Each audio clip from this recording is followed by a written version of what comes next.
Good morning.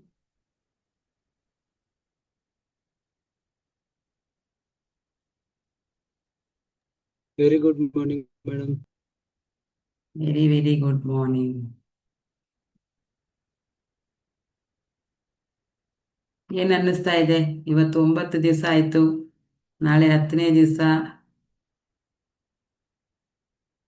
ಕೇಳಿಸ್ತಿದ್ಯಾ ನಾನು ಮಾತಾಡ್ತಿರೋದು? ಎಸ್ ಮೇಡಮ್, ಕೇಳಿಸ್ತಾ ಇದೆ. Okay.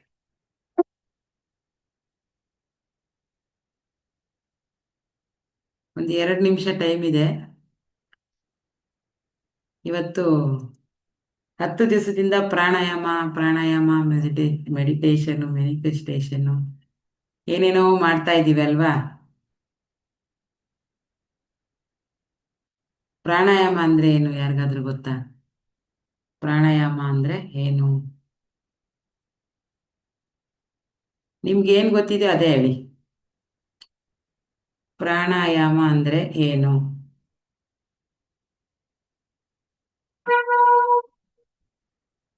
ಯಾಕೆ ನಾವು ಇಷ್ಟು ದಿವಸ ಮಾಡಿರ್ಲಿಲ್ಲ?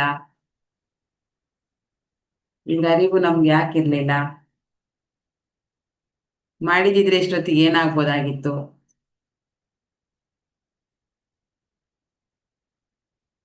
ತುಂಬಾ ಜನದ ತಲೆಯಲ್ಲಿ ಪ್ರಾಣಾಯಾಮ ಅಂದ್ರೆ ಅದೊಂದು ಬೋರಿಂಗ್ ಕೆಲಸ ಅಂತ ಇದೆ ಅಲ್ವಾ?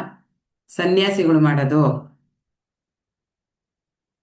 ನಮ್ಮಂತ ಸಕ್ಸಸ್ಫುಲ್ ಪರ್ಸನ್ಗೆ ಪ್ರಾಣಾಯಾಮ ಸಲ್ಲದು ಅಂತ ಯಾರ ಇದೆಯಾ? 2 ನಿಮಿಷ ಮಾತಾಡ್ಬಿಡೋಣ, ಆಮೇಲೆ ಎಕ್ಸ್ಪ್ಲೈನ್ ಮಾಡ್ತೀನಿ. ಪ್ರಾಣಾಯಾಮದ ಬಗ್ಗೆ ಏನಾದ್ರೂ ಸಣ್ಣ ಒಂದೇ ಒಂದು ಲೈನ್ ನಾಲೆಡ್ಜ್ ಇದೆ, ಒಂದೇ ಒಂದು ಸ್ವಲ್ಪ ಗೊತ್ತಿದೆ? ಮತ್ತೆ ವಿಸುವಲೈಸೇಷನ್ ಬಗ್ಗೆ ಹೇಳ್ತೀನಿ, ಇವತ್ತು ಪ್ರಾಣಾಯಾಮದ ಬಗ್ಗೆ ಹೇಳ್ತೀನಿ. ಯಾರಾದ್ರೂ ಹೇಳಿ, ಪರವಾಗಿಲ್ಲ. ಹೋಗ್ಲಿ, ಪ್ರಾಣಾಯಾಮ ಕೇಳಿದ್ದೀರಾ? ಪ್ರಾಣಾಯಾಮ ಮಾಡಬೇಕು ಅಂತ ತುಂಬಾ ಜನ ಹೇಳ್ತಾ ಇರೋದನ್ನ ಕೇಳಿದ್ದೀರಾ? ಹೋಗ್ಲಿ,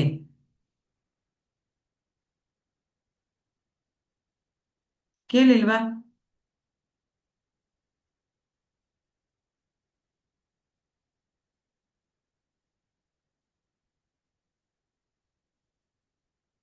ಯಾರಿಗೂ ಗೊತ್ತಿಲ್ವಾ?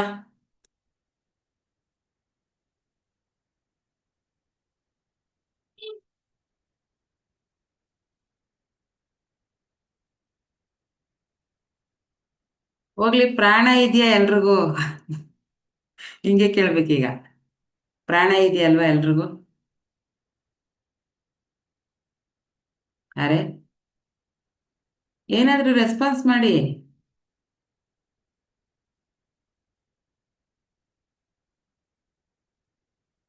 ರೀಲ್ಸ್ ಅಲ್ಲಿ, ಫೇಸ್ಬುಕ್ ಅಲ್ಲಿ, ಯೂಟ್ಯೂಬ್ ಅಲ್ಲಿ, ಕೆಲವೊಂದ್ಸರಿ ಟಿವಿಗಳಲ್ಲಿ ಎಲ್ಲ ಬರ್ತಾ ಇರತ್ತಲ್ವಾ ಪ್ರಾಣಾಯಾಮ ಅಂದ್ರೆ ಏನು?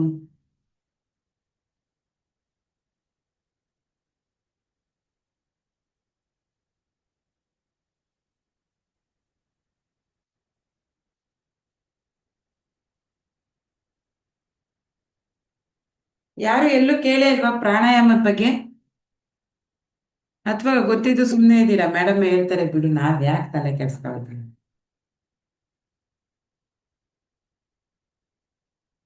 ಬೇಗ ಬೇಗ ಮಾತಾಡಿ.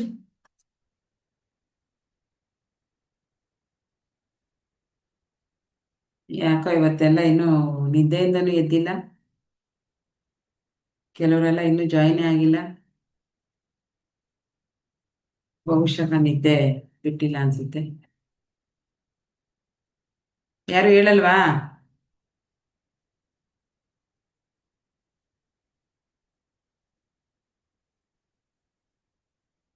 ಲತಾ ಬಂದಿಲ್ಲ, ಶುಭಾ ಬಂದಿಲ್ಲ, ಸುನಂದ ಬಂದಿಲ್ಲ, ಶ್ರೀಧರ್ ಅವ್ರು ಬಂದಿಲ್ಲ. ಎಲ್ಲ ಮಲಗ್ಬಿಟ್ಟಿದಾರ. ಓಕೆ, ಇದು SA ಅಂತ ಯಾರೋ ಒಬ್ರು ಬಂದಿದಾರಲ್ಲ, ಯಾರಿದು? ನಿಮ್ಮ ಪರಿಚಯ ಮಾಡ್ಕೊಳ್ಳಿ. ಮತ್ತೆ ಆದಷ್ಟು ನಿಮ್ಮ ಹೆಸರನ್ನ ಮೆನ್ಷನ್ ಮಾಡಿ. ನಮಗೆಲ್ಲ ರೆಡ್ಮಿ, ಓಪೋ, ರಿಯಲ್ಮಿ ಅಂತ ಕರೆಯೋಕ್ಕಾಗಲ್ಲ ನಿಮ್ಮನ್ನ. ನಿಮ್ಮ ತಂದೆ ತಾಯಿ ನಿಮ್ಗೆ ಇಟ್ಟಿರೋ ಹೆಸರನ್ನ ಹಾಕಿ ದಯವಿಟ್ಟು. ರೆಡ್ಮಿ ಅಂತ ಇದೆ, ಯಾರಿದು? ರೆಡ್ಮಿ ಅಂತ ಒಬ್ರಿದ್ದಾರೆ. ರೆಡ್ಮಿ. ದಯವಿಟ್ಟು ನಾನು ಯಾರನ್ನಾರು ಮೆನ್ಷನ್ ಮಾಡಿ ಮಾತಾಡುವಾಗ ಅವ್ರು ಯಾರು ಅಂತ ನನಗೆ ಸ್ವಲ್ಪ ಹೇಳಿ. ನನಗೆ ಗೊತ್ತಿರಲ್ಲ ಯಾರು ಅಂತ. ಸ ಅಂತ ಯಾರು ಹಾಕಿದಿರಲ್ಲ, ಸ. ಇವ್ರು ಯಾರು? ಅನ್ಮ್ಯೂಟ್ ಮಾಡಿ ಮಾತಾಡಿ, ಇಲ್ಲ ಅಂದ್ರೆ ಕುಶಲ ರೆಡ್ಮಿ. ಕುಶಲ ಅವರೇ ನಿಮ್ಮ ಹೆಸರನ್ನ ಹಾಕೊಳ್ಳಿ. ರೆಡ್ಮಿ ಅಲ್ಲಿ ಕೇಳುತ್ತೆ, ನೇಮ್ ಕೇಳುತ್ತೆ, ಅಲ್ಲಿ ನೀವು ಹೆಸರು ಹಾಕೊಳ್ಳಿ. ಓಕೆನಾ? ಯಾಕಂದ್ರೆ ಒಂದೇ ಕಂಪ್ನಿ ರೆಡ್ಮಿ ಅಂತ ಸುಮಾರು ಜನ ಜಾಯ್ನ್ ಆಗ್ತಾರೆ. ಇವತ್ತು ನೀವು ಜಾಯ್ನ್ ಆಗ್ತೀರಾ, ನಾಳೆ ಸೇಮ್ ರೆಡ್ಮಿ ಕಂಪ್ನಿಯವ್ರು ಇನ್ಯಾರೋ ಜಾಯ್ನ್ ಆಗಿರ್ತಾರೆ. ನನಗೆ ಗೊತ್ತಾಗೋದಿಲ್ಲ, ಡೈಲಿ ಇಲ್ಲಿ ನೋಡ್ಲಿಕ್ಕೆ ಗೊತ್ತಾಗಲ್ಲ. ಸೊ ಹಾಗಾಗಿ ನೀವು ಅಲ್ಲಿ ನಾಳೆಯಿಂದ ಮೀಟಿಂಗ್ ಜಾಯ್ನ್ ಆಗೋವಾಗ ಅಲ್ಲಿ ನೇಮ್ ಕೇಳುತ್ತೆ. ಜಾಯಿನ್ ಮೀಟಿಂಗ್ ಅಂತ ಬರುತ್ತಲ್ಲ, ಅಲ್ಲೇ ಕೆಳಗಡೆ ಒಂದು ಸಣ್ಣ ಲೈನಲ್ಲಿ ನೇಮ್ ಕೇಳುತ್ತೆ. ಅಲ್ಲಿ ನೀವು ನಿಮ್ಮ ಹೆಸರನ್ನ ಹಾಕ್ಕೊಳ್ಳಿ. ಓಕೆನಾ? ಯಾವ ಊರು ತಮ್ಮದು? ಕುಶಲ ಅವ್ರದ್ದು ಯಾವ ಊರು?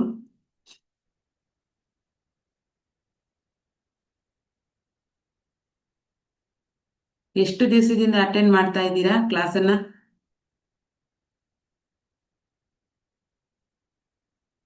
Mangaluru. Okay, very good. Hmm, ಸರಿ. ಓಕೆ. ಅಂದ್ರೆ ಯಾರಪ್ಪ? ನಾನು ಸವಿತಾ ಮೇಡಮ್. ಅದ್ ಅಂದ್ರೆ ಬರಿಬೇಕಾದ್ರೆ ಸ್ವಲ್ಪ ಇದೆ. Okay okay.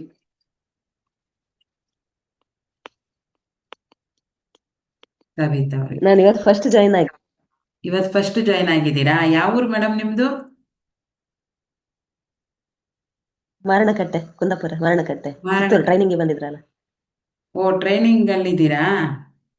Okay okay. Soap ಹಾ ಟ್ರೈನಿಂಗಿಗೆ ಬಂದಿದ್ರಾ? ಮೇಡಮ್. ಹಾ, ಓಕೆ. ಒಳ್ಳೇದಾಗ್ಲಿ. ನಾಳೆಯಿಂದ ಕಂಟಿನ್ಯೂ ಮಾಡಿ. ಓಕೆನಾ? ಹಾ ಹ್ಮ್, ಸರಿ. ಸರಿ ಆಯ್ತು. Okay okay. ಈಗ ಪ್ರಾಣಾಯಾಮ ಅಂದ್ರೆ ಏನು ಅಂತ ನಾನೇ ಹೇಳ್ಬಿಡ್ತೀನಿ. ಯಾಕೋ ನೀವು ಯಾರು ಮಾತಾಡ್ತಾ ಇಲ್ಲ. ಬೆಳಿಗ್ಗೆ ಬೆಳಿಗ್ಗೆ ಮಾತಾಡೋ ಮೂಡ್ ಇಲ್ವಾ ಎಂಥದ್ದು ಗೊತ್ತಿಲ್ಲ. ಪ್ರಾಣ ಅಂದ್ರೆ ಏನು? ಹೋಗ್ಲಿ, ಪ್ರಾಣ ಅಂದ್ರೆ ಏನು?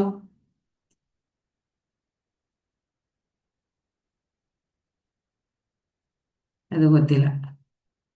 ಪ್ರಾಣ ಅಂದ್ರೆ ಜೀವಶಕ್ತಿಗಳು. ನಮ್ಮಲ್ಲಿ ಜೀವ ಇದೆ ಅಲ್ವಾ? ಜೀವಶಕ್ತಿಗೆ ನಾವು ಪ್ರಾಣ ಅಂತ ಕರಿತೀವಿ. ಯಾಮ ಅಂದ್ರೆ ಅದನ್ನ ಹತೋಟಿಗೆ ತಗೊಳ್ಳೋದು ಅಥವಾ ನಿಯಂತ್ರಣಕ್ಕೆ ತಗೊಳ್ಳೋದು ಅಂತ ಅರ್ಥ. ಪ್ರಾಣಾಯಾಮ ಅಂದ್ರೆ ನಮ್ಮಲ್ಲಿರುವ ಜೀವಶಕ್ತಿಗಳನ್ನ ನಿಯಂತ್ರಣಕ್ಕೆ ತಗೊಳ್ಳೋದು. ಹೇಗೆ ತಗೊಳ್ಳೋದು? ಪ್ರಾಣಾಯಾಮಗಳನ್ನ ಇಷ್ಟು ದಿವಸ ಏನು ಹೇಳ್ಕೊಟ್ಟಿದ್ದೀವಿ, ಅದನ್ನ ಮಾಡೋದ್ರಿಂದ ನಮ್ಮಲ್ಲಿರೋ ಜೀವಶಕ್ತಿಗಳು ಏನಾಗುತ್ತೆ? ನಮ್ಮ ನಿಯಂತ್ರಣಕ್ಕೆ ಬರುತ್ತೆ. ನಮ್ಮ ನಿಯಂತ್ರಣಕ್ಕೆ ಅಂತಂದ್ರೆ ನಾವು ಹೇಳ್ದಂಗೆ ಕೇಳಕ್ಕೆ ಸ್ಟಾರ್ಟ್ ಆಗುತ್ತೆ ಅಲ್ವಾ? ಎಷ್ಟ್ರ ಮಟ್ಟಿಗೆ ಅಂದ್ರೆ ಪ್ರಾಣಾಯಾಮನ ಮಾಡ್ತಾ ಮಾಡ್ತಾ ನಾವು ಎಷ್ಟ್ರ ಮಟ್ಟಿಗೆ ನಮ್ಮ ಜೀವಶಕ್ತಿಗಳನ್ನ, ನಮ್ಮಲ್ಲಿರುವಂಥ ಶಕ್ತಿಗಳನ್ನ ನಾವು ನಿಯಂತ್ರಣಕ್ಕೆ ತಗೋತೀವಿ ಅಂದ್ರೆ ನಾವು ಹೇಗಿರ್ಬೇಕು, ಏನ್ ಮಾಡಬೇಕು, ಯಾವಾಗ ಸಾಯ್ಬೇಕು, ಹೇಗೆ ಸಾಯ್ಬೇಕು ಅನ್ನೋದು ಕೂಡ ಫ್ಯೂಚರ್ ನಮಗೆ ಅರ್ಥ ಆಗತ್ತೆ. ಅಂತ ಒಂದು ಶಕ್ತಿ ಪ್ರಾಣಾಯಾಮದಲ್ಲಿ ಇದೆ ಅಂದ್ರೆ ನಂಬ್ತೀರಾ?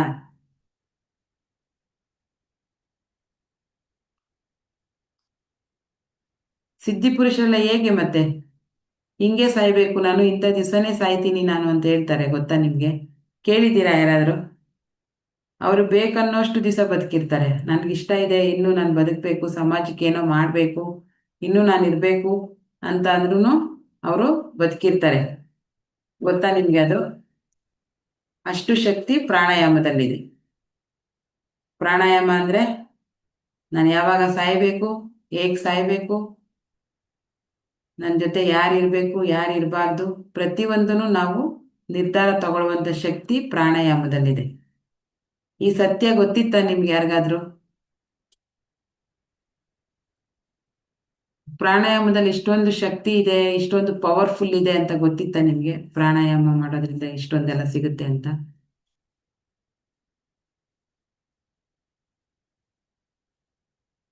ಯಾರು ಮಾತಾಡ್ತಾ ಇಲ್ಲ. ಇಲ್ಲ ಮೇಡಮ್. ಓಕೆ. ಪ್ರಾಣಾಯಾಮ ಅಂದ್ರೆ ಹೇಗಪ್ಪ ಅಂತಂದ್ರೆ, ಒಬ್ಬ ಗೋಪಾಲಕ ಇರ್ತಾನೆ. ಗೋಪಾಲಕ ಅಂದ್ರೆ ಗೊತ್ತಲ್ವಾ? ಗೋವುಗಳನ್ನ ಕಾಡಿಗೆ ತಗೊಂಡೋಗಿ ಮೇಯಿಸ್ಕೊಂಡು ಮನೆಗೆ ತರೋ ಅಂಥವನು. ಅವನು ಸಾಧಾರಣ ಒಬ್ಬ ಮನುಷ್ಯ, ದನ ಕಾಯೋನು ಅಂತ ಕರಿತೀವಿ ನಾವು ಆಡು ಭಾಷೆಯಲ್ಲಿ. ಅವನು ಒಂದ್ಸರಿ ಕಾಡಲ್ಲಿ ಏನು ಮಾಡ್ತಾನೆ, ಒಂದು ದನ ಕರು ಹಾಕ್ಬಿಡುತ್ತೆ.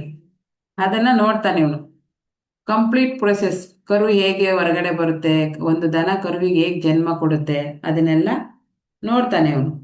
ನೋಡಿ ಏನು ಮಾಡ್ತಾನೆ, ಆ ಕರುವಿನ ಮೇಲೆ ತುಂಬ ಪ್ರೀತಿ ಬಂದ್ಬಿಡುತ್ತೆ. ಎಷ್ಟಂದರೆ ಅದನ್ನು ಕೆಳಗಡೆ ಕೂಡ ಬಿಟ್ಟಿರಲ್ಲ ಅವನು, ಅಷ್ಟು ಪ್ರೀತಿ ಕರುವಿನ ಮೇಲೆ ಬಂದ್ಬಿಡುತ್ತೆ ಅವನಿಗೆ. ಅವನು ಅದನ್ನು ಏನು ಮಾಡ್ತಾನೆ, ಕೆಳಗೆ ಬಿಡೋದಿಲ್ಲ, ಯಾವಾಗ ನೋಡಿದ್ರು ಹೆಗ್ಲ ಮೇಲೆ ಹೊತ್ಕೊಂಡು ಓಡಾಡ್ತಿರ್ತಾನೆ. ಇದು ಕಾಡಿಗೆ ಕರ್ಕೊಂಬರ್ಬೇಕಾದ್ರೂ ಹೆಗ್ಲ ಮೇಲೆ ಹೊತ್ಕೊಂಡು ಕರ್ಕೊಂಬರ್ತಾನೆ, ಅಲ್ಲಿಂದ ಕರ್ಕೊಂಡು ಹೋಗ್ಬೇಕಾದ್ರೂ ಹೊತ್ಕೊಂಡು ಹೋಗ್ತಾನೆ. ಈಗ ಅವತ್ತು ಹುಟ್ಟಿದ ಕರು ಎಷ್ಟು ಭಾರ ಇರುತ್ತೆ, ಆರಾಮಾಗಿ ನಾವು ಹಿಂಗೆ ಎತ್ಕೊಂಡು ಹೆಗ್ಲ ಮೇಲೆ ಹೊತ್ಕೊಂಡು ಹೋಗ್ಬೋದು ಅಲ್ವಾ. ಅದೇ ಥರ ಅವನು ಮಾಡ್ತಾ ಮಾಡ್ತಾ ಮಾಡ್ತಾ ಮಾಡ್ತಾ ಅದಕ್ಕೆ 8 ವರ್ಷ ಆಗೋಗುತ್ತೆ. 8 ವರ್ಷ ಆದಾಗ ಒಂದು ಕರು ಎಷ್ಟು ದೊಡ್ಡದಾಗಿರುತ್ತೆ, ನಿಮಗೆಲ್ಲ ಹಳ್ಳಿಯವರಿಗೆ ಗೊತ್ತಿರುತ್ತೆ 8 ವರ್ಷದ ದನ ಎಷ್ಟು ದೊಡ್ಡದಿರುತ್ತೆ ಅಂತ. ಅದನ್ನು ಕೂಡ ಫಸ್ಟ್ ಒಂದು ದಿವಸದ ಮಗು ಇದ್ದಾಗ, ಆ ಕರು ಇದ್ದಾಗ ಹೆಂಗೆ ಹೊತ್ಕೊಂಡು ಹೋಗ್ತಾ ಇದ್ನೋ ಅಷ್ಟೇ ಆರಾಮಾಗಿ 8 ವರ್ಷ ಆದ್ಮೇಲೂ ಹೊತ್ಕೊಂಡು ಹೋಗ್ತಾ ಇರ್ತಾನೆ ಅವನು. ಒಂದು ದಿವಸನೂ ಕೆಳಗೆ ಬಿಟ್ಟಿರೋದಿಲ್ಲ. ಹೇಗೆ ಸಾಧ್ಯ ಆಯಿತು ಇದು? ಹೇಗೆ ಸಾಧ್ಯ ಆಯಿತು ಅಂದರೆ ಪ್ರಾಕ್ಟೀಸ್. ಒಂದು 10 kg ಕರುನ ಆರಾಮಾಗಿ ಎತ್ಕೊಂಡು ಹೋಗ್ಬೋದಲ್ವಾ. ಅದೇ 8 ವರ್ಷ ಆದಮೇಲೆ ಆ ಕರು ಎಷ್ಟು ದೊಡ್ಡದಾಗಿರುತ್ತೆ. ಅವತ್ತು ಅದ್ರ ಮೇಲಿನ ಪ್ರೀತಿ ಕಮ್ಮಿ ಆಗಿರಲ್ಲ ಅವನಿಗೆ, ಆವಾಗ್ಲೂ ಹೆಗ್ಲ ಮೇಲೆ ಹೊತ್ಕೊಂಡೇ ಹೋಗ್ತಾ ಇರ್ತಾನೆ. ಅಷ್ಟು ಭಾರವನ್ನು ಹೊರುವಂಥ ಶಕ್ತಿ ಅವನಿಗೆ ಎಲ್ಲಿಂದ ಬಂತು? ಪ್ರತಿದಿನ ಅದನ್ನ ಹೊತ್ಕೊಂಬರೋದು, ಹೊತ್ಕೊಂಡು ಹೋಗೋದು, ಹೊತ್ಕೊಂಬರೋದು, ಹೊತ್ಕೊಂಡು ಹೋಗೋದು, ಹೊತ್ಕೊಂಬರೋದು, ಹಂಗೆ ಮಾಡಿ ಮಾಡಿ ಮಾಡಿ ಅವನಿಗೆ ಇಷ್ಟು ದೊಡ್ಡ ದನನ ಹೊತ್ಕೊಂಡು ಹೋಗ್ತಿದ್ದೀನಿ ಅಂತಾನೆ ಗೊತ್ತಿಲ್ಲ ಅವನಿಗೆ. ಅಷ್ಟರ ಮಟ್ಟಿಗೆ ಅವನಿಗೆ ಪ್ರಾಕ್ಟೀಸ್ ಆಗೋಗಿತ್ತದು. ಪ್ರಾಣಾಯಾಮ ಕೂಡ ಹಾಗೇನೆ. ಸ್ಟಾರ್ಟಿಂಗ್ ಮಾಡೋವಾಗ ನಿಮಗೆ ತುಂಬ ಇದು ಏನು ಅಂತ ನೆಗ್ಲಿಜೆನ್ಸಿ ಅನಿಸುತ್ತೆ. ಇದರಲ್ಲಿ ಏನಾಗಬಹುದು, ಅಮ್ಮಮ್ಮ ಅಂದರೆ ಇನ್ನೇನಾಗ್ಬಿಡುತ್ತೆ, ಏನು ನಮ್ಮ ಜೀವನನ ಇದು ಚೇಂಜ್ ಮಾಡಬಹುದು, ಇದರಿಂದ ನಾವು ಬದಲಾವಣೆ ಹೇಗಾಗ್ಬೋದು ಅನ್ನೋ ಡೌಟ್ಸ್ ಇರುತ್ತೆ. ಪ್ರತಿದಿನ 10 ನಿಮಿಷ, 11 ನಿಮಿಷ, 15 ನಿಮಿಷ. ಆ ಕರುನು ಹಂಗೆ ಅಲ್ವಾ, ದಿನೇ ದಿನೇ ಒಂದು ಅರ್ಧ kg, 1 kg, ಅರ್ಧ kg, 1 kg ಜಾಸ್ತಿ ಆಗ್ತಾ ಆಗ್ತಾ ಆಗ್ತಾ ಆಗ್ತಾ ಎಷ್ಟಾಯ್ತು, 8 ವರ್ಷದಲ್ಲಿ ಎಷ್ಟು ದೊಡ್ಡ ದನ ಆಯಿತು. ಆದರೂ ಅದನ್ನು ಅವನು ಆರಾಮಾಗಿ, ಏನು ಒಂಚೂರು ಅವನಿಗೆ ಕಷ್ಟನೇ ಇಲ್ಲದೆ ಹೊತ್ಕೊಂಡು ಹೋಗಿ ಹೊತ್ಕೊಂಡ್ಬರೋ ಅಷ್ಟು ಅವನಿಗೆ ಅಭ್ಯಾಸ ಆಗೋಗಿತ್ತು. ಪ್ರಾಣಾಯಾಮ ಕೂಡ ಹಾಗೇನೆ. ನೀವು 10 ನಿಮಿಷ ಮಾಡ್ತೀರಾ, ನಾಳೆ 11 ನಿಮಿಷ ಮಾಡ್ತೀರಾ, ನಾಡಿದ್ದು 20 ನಿಮಿಷ ಮಾಡ್ತೀರಾ, ಆಮೇಲೆ 30 ನಿಮಿಷ ಮಾಡ್ತೀರಾ. ಪ್ರತಿದಿನ ಮಾಡ್ತಾ ಮಾಡ್ತಾ 2-2, 3-3, 5-5 ನಿಮಿಷವನ್ನ ಜಾಸ್ತಿ ಮಾಡ್ತಾ ಮಾಡ್ತಾ ಮಾಡ್ತಾ ಒಂದು ದಿವಸ ನೀವು ಗಂಟೆಗಟ್ಟಲೆ ಕೂತ್ಕೊಳ್ಳುವಂಥ ಪ್ರಾಕ್ಟೀಸ್ ನಿಮ್ಗೆ ಆಗೋಗುತ್ತೆ. ನಿಮ್ಗೆ 2 ಅವರ್ ಕೂತ್ಕೊಳ್ಳಿ ಅಂದ್ರೂ ಯಾವುದೇ ಥರದ ನೋವಿಲ್ಲದೆ, ಬೇಜಾರಿಲ್ಲದೆ, ದುಃಖ ಇಲ್ಲದೆ, ಆತಂಕ ಇಲ್ಲದೆ ಆರಾಮಾಗಿ 2 ಅವರ್ ಕೂತ್ಕೊಳ್ಳುವಂಥ ಅಭ್ಯಾಸ ನಿಮಗೆ ಆಗೋಗುತ್ತೆ ಅಲ್ವಾ. ಪ್ರಾಣಾಯಾಮದಲ್ಲೂ ಕೂಡ ಹಾಗೇನೆ. ನೀವು ಇದನ್ನ ಪ್ರಾಕ್ಟೀಸ್ ಮಾಡ್ತಾ ಮಾಡ್ತಾ ಮಾಡ್ತಾ ಮಾಡ್ತಾ ನಿಮಗೆ ಆ ಶಕ್ತಿ ಬಂದ್ಬಿಡುತ್ತೆ. ಯಾವ ಶಕ್ತಿ? ಎದುರುಗಡೆ ಬಂದ ವ್ಯಕ್ತಿ ಏನು ಮಾತಾಡ್ತಾ ಇದ್ದಾನೆ, ನಿಜ ಮಾತಾಡ್ತಾ ಇದ್ದಾನ ಅಥವಾ ನನ್ನನ್ನು ನಂಬ್ಸಕ್ಕೆ ಏನಾದ್ರು ನಾಟಕ ಆಡ್ತಾ ಇದ್ದಾನ, ಮುಖ ನೋಡಿದ ತಕ್ಷಣ ನಮಗೆ ಒಂದು 6th ಸೆನ್ಸ್ ಅಂತೀವಲ್ಲ, ಅದು ನಿಮಗೆ ಉಳಿಯುತ್ತೆ. ಬೇಗ ಯಾಮಾರೋದಿಲ್ಲ. ಒಂದು ವ್ಯಕ್ತಿ ನಿಜವಾಗ್ಲೂ ಬೈ ಹಾರ್ಟ್ ಮಾತಾಡ್ತಾ ಇದ್ದಾನ ಅಥವಾ ಸುಮ್ಮನೆ ನಮ್ಮನ್ನು ಯಾಮಾರ್ಸೋಕ್ಕೆ ಡ್ರಾಮಾ ಅಂತಾರಲ್ವ, ಮುಖವಾಡ ಧರಿಸ್ಕೊಂಡಿದ್ದಾನ ಅಂತ ಗೊತ್ತಾಗೋಷ್ಟು ಶಕ್ತಿ ಪ್ರಾಣಾಯಾಮದಲ್ಲಿದೆ. ಓಕೆನಾ? ಇದಾದಮೇಲೆ ಮತ್ತೆ ನಿಮ್ಮ ಪರ್ಸ್ನಲ್ ಲೈಫು, ನಿಮ್ಮ ವೈಯಕ್ತಿಕ ಜೀವನದಲ್ಲಿ ಯಾರು ನಿಮ್ಮ ಜೀವನಕ್ಕೆ ಬರಬೇಕು, ಯಾರು ಬರಬಾರ್ದು, ಏನು ಕೆಲಸವನ್ನು ನೀವು ಮಾಡಬೇಕು, ಏನು ಮಾಡಬಾರ್ದು, ಮತ್ತು ನಿಮ್ಮ ಜೀವನ ಹೇಗಿರಬೇಕು, ನೀವು ಯಾವಾಗ ಸಾಯಬೇಕು, ಹೇಗೆ ಸಾಯಬೇಕು, ಅದನ್ನು ಕೂಡ ಪ್ರಾಣಾಯಾಮದಲ್ಲಿ ಗೊತ್ತಾಗುತ್ತೆ. ಈಗ ತುಂಬ ಜನ ನೋಡಿರ್ತೀರ, ತುಂಬ ಯಾರು ಜಾಸ್ತಿ ಪ್ರಾಣಾಯಾಮ ಧ್ಯಾನ ಅಂತ ಮಾಡ್ತಾ ಇರೋರು ಕಾಯಿಲೆಗಳಿಂದ ಅಥವಾ ಬೇರೆ ಏನಾದ್ರು ಸಮಸ್ಯೆಗಳಿಂದ ನರಳೋದಿಲ್ಲ.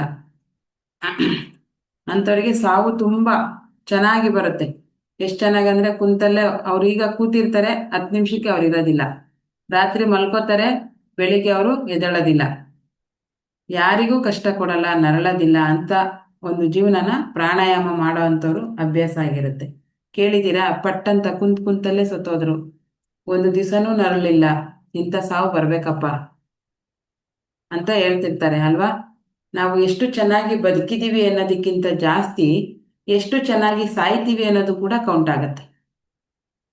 ಈಗ ನಮ್ಮ ಮನೆಗಳಲ್ಲೇನೆ ನಾವು ನೋಡ್ತಿರ್ತೀವಿ, ಎಷ್ಟೋ ಜನ ನರಳ್ತಾ ಇರ್ತಾರೆ, 1 ವರ್ಷ 2 ವರ್ಷ 3 ವರ್ಷ ಆಗಿರುತ್ತೆ, ಅವ್ರಿಗೆ ಸಾವೇ ಬಂದಿರೋದಿಲ್ಲ. ಅವ್ರಿಗೂ ಸಾಕಾಗ್ಬಿಟ್ಟಿರುತ್ತೆ, ಸಾವು ಬರ್ಲಪ್ಪ ಬರ್ಲಪ್ಪ ಅಂತ ಬೇಡ್ಕೊತಾ ಇರ್ತಾರೆ. ನೋಡ್ಕೊಳ್ಳೋರ್ಗೂ ಸಾಕಾಗ್ಬಿಟ್ಟಿರುತ್ತೆ, ಇವ್ರು ಯಾವಾಗ ಸಾಯ್ತಾರಪ್ಪ ಯಾವಾಗ ಸಾಯ್ತಾರಪ್ಪ ಅನ್ನೋ ಲೆವೆಲ್ ಹೇಳಲ್ಲ ಹೊರಗಡೆ ಯಾರನ್ನು, ಬಟ್ ಮನ್ಸಲ್ಲಿ ಅವ್ರಿಗೂ ಬಂದ್ಬಿಟ್ಟಿರುತ್ತೆ. ಈಗ ನೀವೇನೆ ಒಂದು ವ್ಯಕ್ತಿನ ಒಂದು 6 ತಿಂಗಳು ಪ್ರತಿಯೊಂದೂ ಮಾಡ್ಬೇಕು, ಅವ್ರಿಗೆ ಬೆಡ್ ರಿಟರ್ನ್ ಆಗ್ಬಿಡ್ತಾರೆ. ಒಂದು ಮೋಷನ್ ತೆಗೆಯೋದ್ರಿಂದ ಹಿಡಿದು ಯೂರಿನ್ ಕ್ಲೀನ್ ಮಾಡೋದ್ರಿಂದ ಹಿಡಿದು ಪ್ರತಿಯೊಂದೂ ನೀವು ಎಲ್ಲ ಕೆಲಸ ಬಿಟ್ಟು ಒಂದು ವ್ಯಕ್ತಿನೇ ನೋಡ್ಕೋತಾ ಇದ್ದೀರಾ ಅಂದರೆ ನಿಮ್ಗೆ ಎಷ್ಟು ಬೇಜಾರಾಗತ್ತೆ. ಜೀವನ ಪೂರ್ತಿ ಇವರು ಈ ಸೇವೆ ಮಾಡೋದೇ ಆಗೋಯ್ತು, ನನ್ನ ಜೀವನ ಯಾವಾಗಪ್ಪ ಮಾಡೋದು, ಎಷ್ಟು ನರಳ್ತಾ ಇದ್ದಾರೆ ಇವರು, ಏನು ಕರ್ಮ ಮಾಡಿದ್ರಪ್ಪ ಇವರು ಹಿಂಗೆ ನರಳ್ತಾ ಇದ್ದಾರೆ ಅಂತ ಅನಿಸುತ್ತೆ ಅಲ್ವಾ. ಬೇರೆಯವರು ಹೇಳ್ತಾರಲ್ವಾ, ಎಷ್ಟು ವರ್ಷ ಆಯಿತು ಮಲಗಿ, ಸಾವು ಬರಬಾರ್ದಾ ಇವರಿಗೆ ಅಂತ ಸಾವು ನಮಗೆ ಬೇಕಾ? ಅಥವಾ ಅಯ್ಯೋ ಇನ್ನೊಂದು 2 ದಿವಸ ಇರಬೇಕಾಗಿತ್ತು ಇವರು, ಏನಪ್ಪ ಇಷ್ಟು ಬೇಗ ಸತ್ತೋಗ್ಬಿಟ್ರು, ಮಾಯ ಆಗ್ಬಿಟ್ರು, ಹಂಗೇನೆ ಪಟ್ ಅಂತ ಹೊಟ್ಟೋದ್ರು. ಹೊರಗಡೆ ಹೋದ್ರು, ಮನೆಗೆ ಬರ್ತೀನಿ ಅಂತ ಹೇಳ್ಬಿಟ್ಟು ಹೋದ್ರು, ಬರಲೇ ಇಲ್ಲ. ರಾತ್ರಿ ಬೆಳಿಗ್ಗೆ ಎದ್ದೇಳ್ತೀನಿ ಅಂತ ಮಲ್ಕೊಂಡ್ರು, ಬೆಳಿಗ್ಗೆ ಎದ್ದೇಳಲೇ ಇಲ್ಲ. ಈ ಥರ ಎಷ್ಟೊಂದು ಜನ ಸತ್ತಿದ್ದಾರೆ ಅಲ್ವಾ. ಹಂಗಂತ ಅವರೆಲ್ಲ ಕೆಲವರು ಪ್ರಾಣಾಯಾಮ ಮಾಡಿರ್ತಾರೆ, ಕೆಲವರು ಹಿಂದಿನ ಜನ್ಮದ ಕರ್ಮ ಫಲಗಳನ್ನ ತಂದು ಕೂಡ ಸತ್ತಿರ್ತಾರೆ. ಮ್ಯಾಕ್ಸಿಮಮ್ ಪ್ರಾಣಾಯಾಮ ಮಾಡೋರು ದಿನದಲ್ಲಿ ಒಂದು ಅರ್ಧ ಗಂಟೆ ಆದರೂ ಪ್ರಾಣಾಯಾಮವನ್ನು ನೀವು ಪ್ರಾಕ್ಟೀಸ್ ಮಾಡಿದ್ರೆ ಏನಾಗುತ್ತಪ್ಪ ಅಂದರೆ ಎಲ್ಲದರಲ್ಲೂ ನಿಮ್ಮ ಹತೋಟಿ ಬರುತ್ತೆ. ನನ್ನ ಮುಷ್ಟಿಲಿರಬೇಕು ಎಲ್ಲನೂ ಅಂತೀವಲ್ಲ, ಕೆಟ್ಟದ್ದು ಒಳ್ಳೆಯದು ಮಾಡಬೇಕು ಮಾಡಬಾರ್ದು ನಿರ್ಧಾರ ತಗೊಳ್ಳುವಂಥ ಶಕ್ತಿ ನಿಮಗೆ ಬರುತ್ತೆ. ಬೇರೆಯವ್ರ ಮಾತು ಕೇಳಿ ಗೊಂದಲಗಳಾಗೋದಿಲ್ಲ, ನಿಮ್ಮ ಸ್ವಂತ ಬುದ್ಧಿ ಜಾಸ್ತಿ ಆಗುತ್ತೆ. ಎಲ್ಲ ವಸ್ತುಗಳು ಎಲ್ಲ ವ್ಯಕ್ತಿಗಳು ಆದಷ್ಟು ನೀವು ಹೇಳೋದನ್ನು ಕೇಳಕ್ಕೆ ಶುರು ಮಾಡ್ತಾರೆ. ಒಂದು ಬಿಸ್ನೆಸ್ಸಲ್ಲಾದ್ರೂ ನೀವು ಹೇಳಿದ್ದನ್ನು ಶುರು ಮಾಡ್ತಾರೆ. ಮಾಡಬೇಕಾದ್ರೆ ಪ್ರಾಣಾಯಾಮನ ಮಾಡಬೇಕಾದ್ರೆ ತುಂಬ ಪ್ರಸನ್ನ ಭಾವನದಲ್ಲಿ ಮಾಡಬೇಕು, ಟೆನ್ಷನಲ್ಲಿ ಮಾಡಬೇಡಿ, ವರ್ಕ್ ಆಗಲ್ಲ. ಅಯ್ಯೋ ಅಲ್ಲೇನೋ ಒಲೆ ಮೇಲೆ ಅನ್ನ ಇಟ್ಬಿಡೋದು, ಇಲ್ಲಿ ಕುತ್ಕೊಳ್ಳೋದು ಪ್ರಾಣಾಯಾಮ ಮಾಡೋಕ್ಕೆ, ಆಯಿತಾ? ಆ ಥರ ಮಾಡಬಾರ್ದು. ಅಲ್ಲಿ ಯಾರಿಗೋ ಬರ್ತೀನಿ 10 ನಿಮಿಷ ಅಂತ ಹೇಳೋದು, ಇಲ್ಲಿ ಕುತ್ಕೊಂಡ್ಬಿಡೋದು, ಅವರಲ್ಲಿ ಫೋನ್ ಮಾಡ್ತಾ ಇರ್ತಾರೆ, ನಿಮಗೆ ಈಚೆ ಎದ್ದೇಳಂಗಿಲ್ಲ, ಆ ಕಡೆ ಹೋಗೋ ಆಗಿಲ್ಲ. ಈ ರೀತಿ ಪ್ರಾಣಾಯಾಮನ ಮಾಡಬಾರ್ದು. ಪ್ರಾಣಾಯಾಮಕ್ಕೆ ಅಂತಲೇ ಒಂದು ನಿಗದಿತ ಸಮಯವನ್ನು ಇಟ್ಕೋಬೇಕು. ನೀವು ಬೆಳಿಗ್ಗೆ ಆದರೂ ಮಾಡಿ, ಸಂಜೆ ಆದರೂ ಮಾಡಿ, ಕರೆಕ್ಟ್ ಇನ್ ದ ಟೈಮ್. ನೀವು ಸಂಜೆ ಪ್ರತಿ ದಿವಸ ಸಂಜೆ 6 ಗಂಟೆಗೆ ಮಾಡ್ತೀರಾ, ದೀಪ ಹಚ್ಚಿದ ತಕ್ಷಣ ಮಾಡ್ತೀರಾ, ಸಾಯಂಕಾಲ 6:30ಗೆ ದೀಪ ಹಚ್ತೀರಾ. ದೀಪ ಹಚ್ಚಿದಾಗ ಪ್ರತಿ ದಿವಸ 10 ನಿಮಿಷ ಮೌನವಾಗಿ ಕೂತ್ಕೊಂಡು ನಿಧಾನವಾಗಿ ಉಸಿರನ್ನು ಆಡಬೇಕು. ಆವಾಗ ತುಂಬ ಆಲೋಚನೆಗಳು ಬರ್ತವೆ ಮನಸ್ಸಿಗೆ, ಏನೇನೋ ಬರುತ್ತೆ, ಯಾರ್ಯಾರೋ ಬರ್ತಾರೆ ತಲೆಗೆ, ಬರಲಿ, ಅದೆಲ್ಲ ಒಂದು ದಿವಸ ನಿಮಗೆ ನಿಯಂತ್ರಣಕ್ಕೆ ಸಿಗುತ್ತೆ. ಈಗ ನಾವು ಫಸ್ಟ್ ಟೈಮ್ ಪ್ರಾಣಾಯಾಮ ಕೂತ್ಕೊಳ್ಳೋವಾಗ ಏನು ಗೊತ್ತಾ, ಲಗಾಮಿಲ್ಲದ ಕುದುರೆ ಆಗಿ ಓಡ್ತಾ ಇರುತ್ತೆ ಮನಸ್ಸು, ಎಲ್ಲಿ ಬೇಕೋ ಅಲ್ಲಿ ಓಡುತ್ತೆ. ಓಡಲಿ, ಎಷ್ಟೇ ಓಡಿದ್ರೂ ಒಂದ್ಸರಿ ನಾವು ಹಗ್ಗ ಹಿಡಿದು ಹಿಡಿದು ಎಳೆದು ಎಳೆದು ಎಳೆದು ಕುದುರೆನ ನಮ್ಮ ನಿಯಂತ್ರಣಕ್ಕೆ ತರ್ತೀವಲ್ವ, ಅದೇ ಥರ ನಮ್ಮ ಮನಸ್ಸು ಕೂಡ ನಿಯಂತ್ರಣಕ್ಕೆ ಬರಬೇಕು ಅಂದರೆ ಪ್ರತಿ ದಿವಸ ಪ್ರಾಣಾಯಾಮವನ್ನು 24 ಗಂಟೆಯಲ್ಲಿ 24 ನಿಮಿಷ ನೀವು ನಿಮಗೋಸ್ಕರ ಇಟ್ಕೋಬೇಕು. ಆ ಟೈಮಲ್ಲಿ ಏನು ಮಾಡಬೇಕು, ಮೌನವಾಗಿ ಕೂತ್ಕೋಬೇಕು 10 ನಿಮಿಷ. ಇನ್ನು ಮಿಕ್ಕಿದಷ್ಟು ಪ್ರಾಣಾಯಾಮಗಳು ನಾನು ಇಷ್ಟು ದಿವಸ ಹೇಳ್ಕೊಟ್ಟಿದ್ದೀನಲ್ಲ, ಭ್ರಮರಿ ಇರಬೇಕು, ಭ್ರಮರಿ ಇರ್ಬೋದು, ಅನುಲೋಮ ವಿಲೋಮ ಅಂತಂದರೆ ಬಲಗಡೆಯಿಂದ ಉಸಿರನ್ನು ತಗೊಂಡು ಎಡಗಡೆ ಬಿಡೋದು, ಅದು ಇರ್ಬೋದು, ಉಜ್ಜಯಿ ಪ್ರಾಣಾಯಾಮ ಅಂತ ಹೇಳ್ಕೊಟ್ಟಿದ್ದೀನಿ ಅಲ್ವಾ. ಇವನ್ನೆಲ್ಲ ನೀವು ಡೈಲಿ ಪ್ರಾಕ್ಟೀಸ್ ಮಾಡಬೇಕು. ಮಾಡಿದಾಗ ಏನಾಗುತ್ತೆ, ಕ್ರಮೇಣ ಕ್ರಮೇಣ ನಿಮ್ಮ ಆರೋಗ್ಯದಲ್ಲಿ, ನಿಮ್ಮ ಮಾನಸಿಕ ಒತ್ತಡಗಳಲ್ಲಿ ಪ್ರತಿಯೊಂದರಲ್ಲೂ ನಿಮಗೆ ಕಂಟ್ರೋಲ್ ಸಿಗುತ್ತೆ. ಓಕೆನಾ? ಮತ್ತೆ ವಿಜುವಲೈಸೇಷನ್, ಪ್ರಾಣಾಯಾಮ ಇಷ್ಟ ಅರ್ಥ ಆಯ್ತಲ್ವಾ? ವಿಜುವಲೈಸೇಷನ್ ಅಂದ್ರೇನು? ವಿಜುವಲೈಸೇಷನ್ ಮಾಡಬೇಕು, ಮ್ಯಾನಿಫೆಸ್ಟೇಷನ್ ಮಾಡಿ ಆಯಿತು, ವಿಜುವಲೈಸೇಷನ್ ಮಾಡಬೇಕು ಅಂತಾರೆ. ವಿಜುವಲೈಸೇಷನ್ ಅಂದರೆ ಏನು? ಕಲ್ಪನೆ ಮಾಡ್ಕೊಳ್ಳೋದು. ಈಗ ನಿಮ್ಮ ಜೀವನ ಮುಂದೆ ಹೇಗಿರಬೇಕು, ಈ ವರ್ಷದ ಎಂಡಿಗೆ ಹೇಗಿರಬೇಕು, ಅಥವಾ ಬರೋ ವರ್ಷ 27ನೇ ಇಸ್ವಿನಲ್ಲಿ ನಿಮ್ಮ ಜೀವನ ಆರೋಗ್ಯದಲ್ಲಿ ಹೇಗಿರಬೇಕು, ಹಣಕಾಸಿನಲ್ಲಿ ಹೇಗಿರಬೇಕು, ಸಂಬಂಧಗಳಲ್ಲಿ ಹೇಗಿರಬೇಕು, ನಿಮ್ಮ ಫೇಮ್ ಹೇಗಿರಬೇಕು, ನಿಮ್ಮ ನೇಮ್ ಹೇಗಿರಬೇಕು ಅಂತ ಯಾರಾದರೂ ಕೂತ್ಕೊಂಡು ಒಂದು ಸರಿ ಕಲ್ಪನೆ ಮಾಡಿದ್ದೀರಾ? ದೃಶ್ಯೀಕರಣ ಅಂದರೆ ನಮ್ಮ ಜೀವನ ಮುಂದೆ ಇನ್ನು 6 ತಿಂಗಳು ಬಿಟ್ಟು ಈ ತರ ಇರಬೇಕು, ನಾನು ಹಿಂಗಿರ್ಬೇಕು, ನಾನು ಇಷ್ಟು ಚೆನ್ನಾಗಿ ಆಗ್ಬೇಕು, ನಾನು ಇಷ್ಟು ದುಡ್ಡನ್ನ ದುಡಿಬೇಕು, ಅಥವಾ ನನ್ನ ಆರೋಗ್ಯ ಇಷ್ಟು ಚೆನ್ನಾಗಿ ಸರಿ ಹೋಗ್ಬೇಕು. ಏನೋ ಒಂದು ಆರೋಗ್ಯ ಸಮಸ್ಯೆ ಇರುತ್ತೆ, ಅದು ಸರಿ ಹೋಗಿ ನಾನು ಹಿಂಗೆ ಲವಲವಿಕೆಯಿಂದ ಎಲ್ಲ ಕಡೆ ಓಡಾಡಬೇಕು, ಎಲ್ಲ ಕಡೆ ತಿರುಗಬೇಕು, ಫಂಕ್ಷನ್ಗಳನ್ನ ಅಟೆಂಡ್ ಮಾಡಬೇಕು. ಯಾರಾದರೂ ಆರೋಗ್ಯ ಸಮಸ್ಯೆಯಿಂದ ಬಳಲ್ತಾ ಇದ್ದೀರಾ ಅಂದರೆ ಈ ಥರ ಇರಬೇಕು ನಾನು ಅಂತೇಳಿ ವಿಸುಲೈಸೇಷನ್ ಮಾಡೋದು, ಅಂದರೆ ಕಲ್ಪನೆ ಮಾಡೋದು ಅಂದರೆ ನಾಳೆ ನನ್ನ ಜೀವನ ಹೇಗಿರಬೇಕು ಅಂತ ಇವತ್ತೇ ನಿರ್ಧಾರ ಮಾಡೋದು. ಅದಕ್ಕೆ ವಿಸುಲೈಸೇಷನ್ ಅಂತ ಕರಿತೀವಿ. ಅಂತ ವಿಸುಲೈಸೇಷನ್ ಯಾರಾದರೂ ಮಾಡಿದ್ದೀರಾ, ಮಾಡ್ತಾ ಇದ್ದೀರಾ ಇದ್ರೆ ಎಸ್ ಅಂತ ಕಮೆಂಟ್ ಮಾಡಿ, ಇಲ್ಲಾಂದರೆ ನೋ ಅಂತ ಕಮೆಂಟ್ ಮಾಡಿ. ಯಾಕಪ್ಪ ಅಂತಂದರೆ ನಮಗೆ ಪ್ಲಾನೇ ಇಲ್ಲ, ನಾಳೆ ನಾವು ಹೇಗಿರಬೇಕು, ಏನು ಮಾಡಬೇಕು ಅಲ್ವಾ. ಈಗೇನೋ ಆರೋಗ್ಯ ಸಮಸ್ಯೆ ಬಂದಿದೆ, ಇದನ್ನು ನಾನು ಸರಿ ಮಾಡಿಕೊಂಡು ನಾಳೆ ಚೆನ್ನಾಗಿ ಓಡಾಡಬೇಕು, ಈ ಕಾಯಿಲೆ ನನ್ನಲ್ಲಿ ಇಲ್ಲ. ಅಥವಾ ನಾನೀಗ ಸಾಲದಲ್ಲಿದ್ದೀನಿ, ಬರೋ ವರ್ಷ ಇಷ್ಟು ಸಾಲವನ್ನು ತೀರಿಸಿ ನಾನು ನೆಮ್ಮದಿಯಾಗಿದ್ದೀನಿ. ಇಲ್ಲ, ಈಗ ನಾನು ತಿಂಗಳಿಗೆ 10,000 ದುಡಿತಾ ಇದ್ದೀನಿ, ಬರೋ ವರ್ಷ ಅಷ್ಟೊತ್ತಿಗೆ ಇನ್ನು ನನ್ನ ಸ್ಕಿಲ್ಸ್ ಜಾಸ್ತಿ ಮಾಡಿಕೊಂಡು, ನನ್ನ ಬುದ್ಧಿನ ಜಾಸ್ತಿ ಮಾಡಿಕೊಂಡು, ನನ್ನ ತಾಳ್ಮೆನ ಜಾಸ್ತಿ ಮಾಡಿಕೊಂಡು 50,000ವರೆಗೂ ತಿಂಗಳಿಗೆ ದುಡಿಯುವಂಥ ಪರಿಸ್ಥಿತಿಯನ್ನು ನಾನು ರೆಡಿ ಮಾಡ್ಕೋತೀನಿ. ಈ ಥರ ಯಾರಾದರೂ ಪ್ಲಾನ್ ಮಾಡಿದ್ದೀರಾ, ವಿಸುಲೈಸೇಷನ್ ಮಾಡಿದ್ದೀರಾ ನಿಮ್ಮ ಜೀವನವನ್ನು? ಅಥವಾ ಯಾರೋ ಮನೇಲಿ ಗಲಾಟೆ ಮಾಡ್ತಿರ್ತಾರೆ, ಹೆಂಡ್ತಿನ ಏನೋ ಕಿರಿಕಿರಿ ಮಾಡ್ತಿರ್ತಾರೆ, ಗಂಡ ಕಿರಿಕಿರಿ ಮಾಡ್ತಿರ್ತಾನೆ, ಇನ್ನು ಮುಂದಿನ 3 ತಿಂಗಳಲ್ಲಿ ನನ್ನ ಜೊತೆಯಲ್ಲಿ ಇವರು ಹೀಗೆ ಇರಬೇಕು. ನೀವು ಫಸ್ಟು ಮನಸ್ಸಲ್ಲಿ ಅನ್ಕೋಬೇಕು, ಫಸ್ಟು ವಿಸುಲೈಸೇಷನ್ ಮಾಡಬೇಕು, ಫಸ್ಟು ನಿಮ್ಮ ಮನಸ್ಥಿತಿಗೆ ಬರಬೇಕು. ನಾನು ಹಿಂಗೆ ಆಗಬೇಕು ಅಂತ ಎಲ್ಲಿವರೆಗೂ ಬರಲ್ವೋ ಅಲ್ಲಿವರೆಗೂ ಆಗೋದಿಲ್ಲ. ನೀವು ಆಗಕ್ಕೆ ನೀವು ರೆಡಿ ಆಗಬೇಕು. ಈಗೇನೋ ಒಂದು 10 ಲಕ್ಷ ಸಾಲ ಇದೆ, ಕನಿಷ್ಠ ಪಕ್ಷ ನಾನೀಗ ದುಡಿತಾ ಇರ್ತಕ್ಕಂಥ ಲೆವೆಲಿಗೆ ನಾನು ಅದನ್ನು 1 ವರ್ಷದಲ್ಲೋ 2 ವರ್ಷದಲ್ಲೋ ನಾನು ಪೂರ್ತಿ ಸಾಲವನ್ನು ತೀರಿಸ್ತೀನಿ.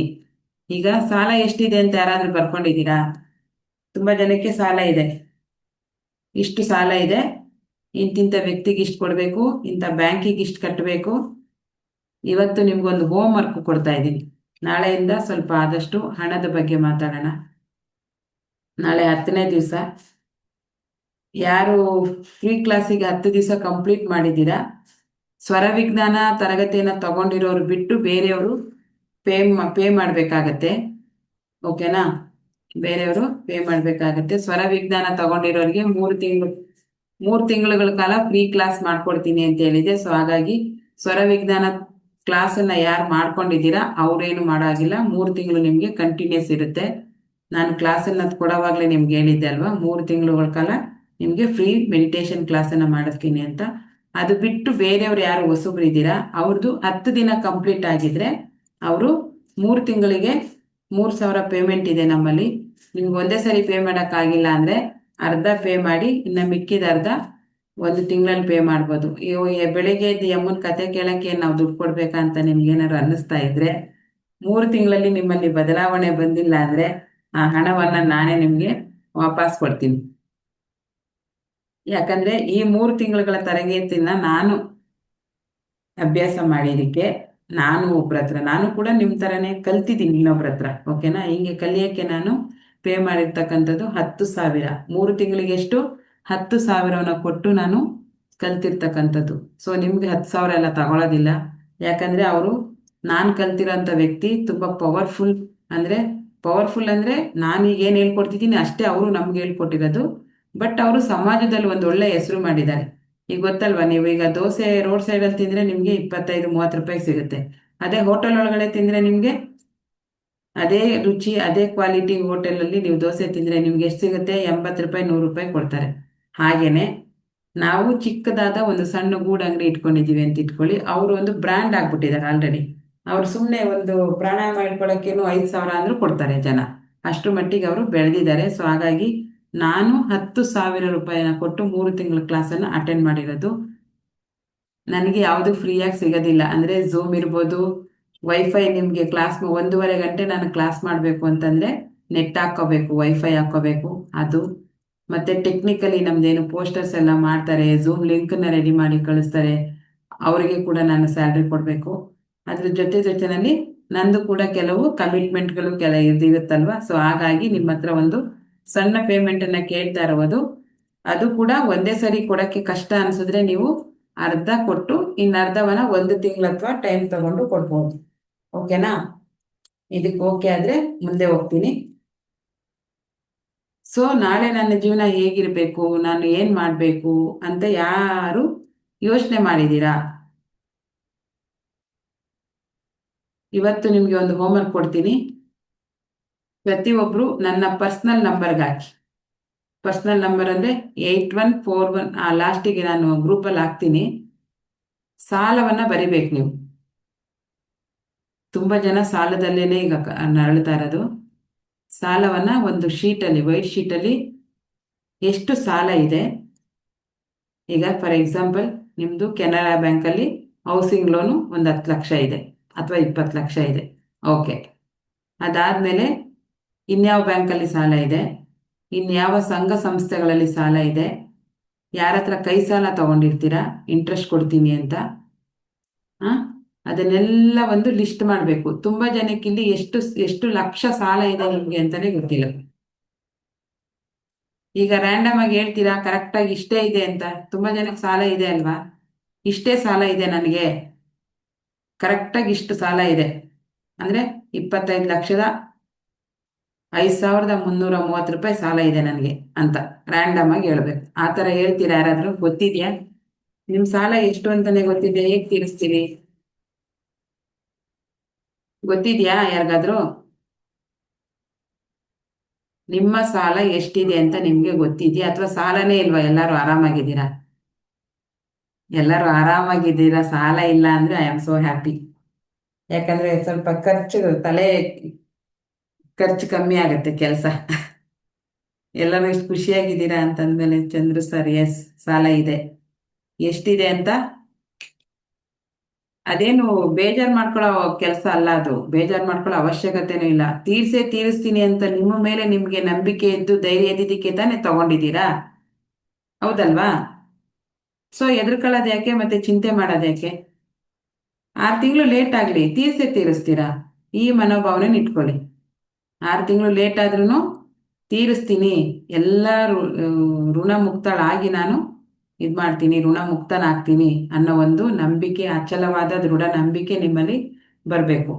ಸೊ ಹಾಗಾಗಿ ನಾಳೆ ನಿಮಗೆ ಹೋಮ್ವರ್ಕು, ಅಯ್ಯೋ ನನ್ನ ಗ್ರೂಪಲ್ಲಿ ಹಾಕ್ಬಿಟ್ರೆ ಏನಪ್ಪ ಬೇಜಾರು ಮಾಡ್ಕೋತಾರೆ, ಆ ಥರ ಏನು ಅನ್ಕೋಬೇಡಿ. ಗ್ರೂಪಲ್ಲಿ ಬೇಕಾದ್ರೆ ಹಾಕಿ. ಯಾಕಂದರೆ ನೀವು ಹಂಗೆ ಹಾಕಿದಾಗ ಮಿಕ್ಕಿದವರು ಗ್ರೂಪಲ್ಲಿ ಇರೋವಂಥವ್ರು ನಿಮಗೆ ಬ್ಲೆಸ್ ಮಾಡ್ತಾರೆ. ಈ ಸಾಲ ತೀರ್ಸೋಕ್ಕೆ ಇವರಿಗೆ ಬೇಗ ಒಂದು ತೀರೋಗ್ಲಿ ಇವ್ರ ಸಾಲನ ಅಂತ ಅವರು ನಿಮಗೆ ಬ್ಲೆಸ್ ಮಾಡ್ತಾರೆ. ಸೊ ಹಾಗಾಗಿ ನಾನು ಕೂಡ ಒಂದು ಮೀಟಿಂಗ್ನ ಅಟೆಂಡ್ ಮಾಡಿದಾಗ ಸಾಲ ಎಷ್ಟಿದೆ ಬರೀರಿ ಅಂದರು. ನೀವು ನಂಬ್ತೀರಾ, ನಂದು ಆ ಟೈಮಲ್ಲಿ 30 ಲಕ್ಷ ಸಾಲ ಇತ್ತು. ನಾನು 30 ಲಕ್ಷ ಸಾಲ ಇದೆ ಹೆಂಗಪ್ಪ ಬರೆಯೋದು? ಫಸ್ಟು ನನಗೂ ವಸ್ತು ಗೊತ್ತಿಲ್ಲ ಅವಾಗ, ಹೆಂಗೆ ಬರೆಯೋದು, ಗ್ರೂಪಲ್ಲಿ ಹೆಂಗೆ ಹಾಕೋದು ಅಂತ ನಾನು ಯೋಚನೆ ಮಾಡ್ತಾ ಇದ್ದೆ. ಆದರೆ ಬಿಡು, ಇಷ್ಟೊಂದು ಸಾಲ ಮಾಡ್ಕೊಂಡಿದ್ದಾರಲ್ಲ ಇವರು ಅನ್ಕೋತಾರೇನೋ ಜನ ಅಂತೇಳಿ ನಾನು ಯೋಚನೆ ಮಾಡ್ತಾ ಇದ್ದೆ, ಹಾಕೋದೋ ಬೇಡವಾ ನಿಮ್ಮ ಥರನೇ ಕಂಜೂಸಿ ಮಾಡ್ತಾ ಇದ್ದೆ. ಏನಕ್ಕೆ? ಚಾಟ್ ಮಾಡೋಕ್ಕೆ. ಆವಾಗ ಒಬ್ಬೊಬ್ಬರೇ ಒಂದು 60 ಜನ ಇದ್ವಿ ನಾವು ಅವತ್ತು ಆ ಝೂಮ್ ಮೀಟಿಂಗಲ್ಲಿ. ಎಲ್ಲ ಹಾಕೋತಾ ಹೋದ್ರು. ಅವ್ರೇನು ಹೇಳಿದ್ರು ಅಂದರೆ ನಿಮ್ಮ ವಯಸ್ಸು ಎಷ್ಟು, ನಿಮ್ಮ ಸಾಲ ಎಷ್ಟು, ಎರಡನ್ನೂ ಹಾಕಿ ಅಂದರೆ. ಯಾಕಂದರೆ ಸಾಲ ತೀರ್ಸೋಕ್ಕೆ ವಯಸ್ಸು ವೆರಿ ಇಂಪಾರ್ಟೆಂಟ್ ಅಲ್ವಾ? ಕೆಲವರೆಲ್ಲ ಆಗ್ತಾ ಇದ್ದಾರೆ 55 ವರ್ಷ 1 ಕೋಟಿ ಸಾಲ, 60 ವರ್ಷ 1.5 ಕೋಟಿ ಸಾಲ, 50 ವರ್ಷ 70 ಲಕ್ಷ ಸಾಲ, 51 ವರ್ಷ 80 ಲಕ್ಷ ಸಾಲ ಅಂತ ಆಗ್ತಾ ಇದ್ದಾರೆ. ನನಗೆ ನೋಡಿ, ನೀವು ನಂಬೋದಿಲ್ಲ, ಅಲ್ಲೆಲ್ಲರಿಗಿಂತ ನಾನೇ ಚಿಕ್ಕವಳಿದ್ದಿದ್ದು. ನನಗೆ ಅವಾಗ 38 ವರ್ಷ 30 ಲಕ್ಷ ಸಾಲ. ಬೇರೆಯವ್ರಿಗೆಲ್ಲ ಆಗ್ತಾ ಇದ್ದಾರೆ. ನನಗೆ ನೋಡಿ 60 ಲಕ್ಷಕ್ಕೆ 1 ಕೋಟಿ ಸಾಲ ಇದೆ. ಅವರಿಗೆ 60 ವರ್ಷ ಆಗಿದೆ, ಸಾಲ 1 ಕೋಟಿ ಇದೆ. ಟೈಮ್ ಎಲ್ಲಿದೆ? ರಿಟೈರ್ಡ್ ಆಗಿ ಆರಾಮಾಗಿ ಮೊಮ್ಮಕ್ಕಳ ಜೊತೆ ಕಾಫಿ ಕುಡ್ಕೊಂಡು ಪೇಪರ್ ಓದ್ಕೊಂಡು ಕಳೆಯುವಂಥ ಟೈಮ್ ಅದು. ಅಂಥ ಟೈಮಲ್ಲೂ 1 ಕೋಟಿ ಸಾಲವನ್ನು ಇಟ್ಕೊಂಡಿದ್ದಾರೆ ಅಂದರೆ ಅವರ ಮನಸ್ಥಿತಿ ಹೇಗಿರುತ್ತೆ ನೀವು ಚಿಂತೆ ಮಾಡಿ ಸುಮ್ಮನೆ, ಹೌದಲ್ವಾ? ಈಗ ನೀವೇನೆ ಬೇರೆ ಬಿಡಿ, ನಿಮಗೆ ಈಗ 60 ವರ್ಷ, ಯಾರೋ ಒಬ್ಬರಿಗೆ 60 ವರ್ಷ ಇದೆ, ನಿಮಗೆ 1 ಕೋಟಿ ಸಾಲ ಇದೆ, ನಿಮ್ಮ ಹೆಸರಲ್ಲೇ ಇದೆ. ಏನು ಮಾಡ್ತೀರಾ? ಆ ಪರಿಸ್ಥಿತಿಲಿ ಯಾರು ಇಲ್ಲಿದ್ದೀರಾ? ಇಲ್ಲಿರೋರು ಯಾರು ಇದ್ದೀರಾ?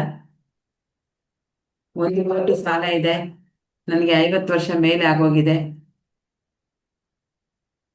ನಾನು ಎಷ್ಟು ಮಟ್ಟಿಗೆ ಎದ್ಕೊಂಡಿದ್ದೆ ಅಂದ್ರೆ, ಓ ನನಗೆ 30 ಲಕ್ಷ ಸಾಲ ಇದೆ, ಯಾವಾಗಪ್ಪ ನಾನು ತೀರ್ಸೋದು ಅಂತ ಭಯ ಪಟ್ಟಿದ್ದೆ. ಎಷ್ಟು ಮಟ್ಟಿಗೆ ಅಂದ್ರೆ ಸಾಲ ಅಂದ್ರೆ ಸಾಕು ಫುಲ್ ಟೆನ್ಷನ್, ಡಿಪ್ರೆಷನ್ ಕೊಟ್ಟೋಗ. ಸಾಲ ಅಂದ್ರೆ ಸಾಕು ಡಿಪ್ರೆಷನ್ಗೆ ಹೋಗೋಷ್ಟು ಲೆವೆಲಿಗೆ ಭಯ ಆಗ್ತಾ ಇತ್ತು. ಹೇಗಪ್ಪ ತೀರ್ಸೋದು, ಹೇಗಪ್ಪ ತೀರ್ಸೋದು, ಯಾವಾಗ್ಲೂ ಅದೇ ಚಿಂತೆ. ಏನ್ ಮಾಡೋದು, ಹೆಂಗ್ ತೀರ್ಸೋದು, ಏನ್ ಮಾಡೋದು, ಹೆಂಗ್ ತೀರ್ಸೋದು. 30 ಲಕ್ಷ ಸಾಲಕ್ಕೆ ನಾನು ಒದ್ದಾಡಿ ಇರೋದು ಅಷ್ಟಿಷ್ಟಲ್ಲ, ಮತ್ತೆ ನಾನು ಮಾಡದೇ ಇರ್ತಕ್ಕಂಥ ಕೆಲಸ ಇಲ್ಲ. ಹಂಗಂತ ಕೆಟ್ಟ ಆಲೋಚನೆ ಮಾಡಬೇಡಿ. ಪ್ರತಿಯೊಂದು ಬಿಸ್ನೆಸ್ ಅನ್ನು ಮಾಡಿದ್ದೀನಿ. ನನಗೆ ಲೆಕ್ಕ ಇಲ್ಲ, ಹಂಗ್ ಲೆಕ್ಕ ಹಾಕೊಂಡು ಹೋದ್ರೆ ಹತ್ತತ್ರ ನಾನೊಂದು 16-17 ಥರದ್ದು ಬಿಸ್ನೆಸ್ ಅನ್ನ ಮಾಡಿದ್ದೀನಿ. ಯಾವುದ್ರಲ್ಲೂ ನನಗೆ ಸಕ್ಸಸ್ ಸಿಕ್ಕಿರ್ಲಿಲ್ಲ.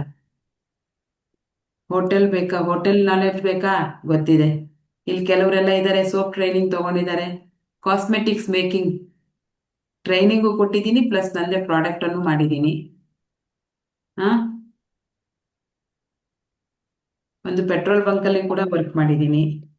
ಇದೆಲ್ಲ ನನ್ನ ಬಗ್ಗೆ ನಾನು ಹೇಳ್ಬೇಕು, ಇಲ್ಲಾಂದ್ರೆ ಮೇಡಮ್ ಏನು ಆರಾಮಾಗಿದ್ದಾರೆ, ಇವ್ರಿಗೇನು ಕಷ್ಟನೇ ಇಲ್ಲ, ಚೆನ್ನಾಗಿದ್ದಾರೆ. ಅಟ್ ಪ್ರೆಸೆಂಟ್ ಈ ಕ್ಷಣಕ್ಕೂ ಕೂಡ ನನಗೆ ಸಮಸ್ಯೆಗಳಿದಾವೆ. ನಮ್ಮ ತಂದೆ ಹಾಸ್ಪಿಟಲಲ್ಲಿ ಇದ್ದಾರೆ, ತುಂಬಾ ಜನಕ್ಕೆ ಗೊತ್ತಿದೆ. ಸಾವು ಬದುಕಿನ ಮಧ್ಯೆ ಹೋರಾಡ್ತಾ ಇದ್ದಾರೆ. ಪ್ರಜ್ಞೆ ಬಂದಿಲ್ಲ ಇನ್ನು.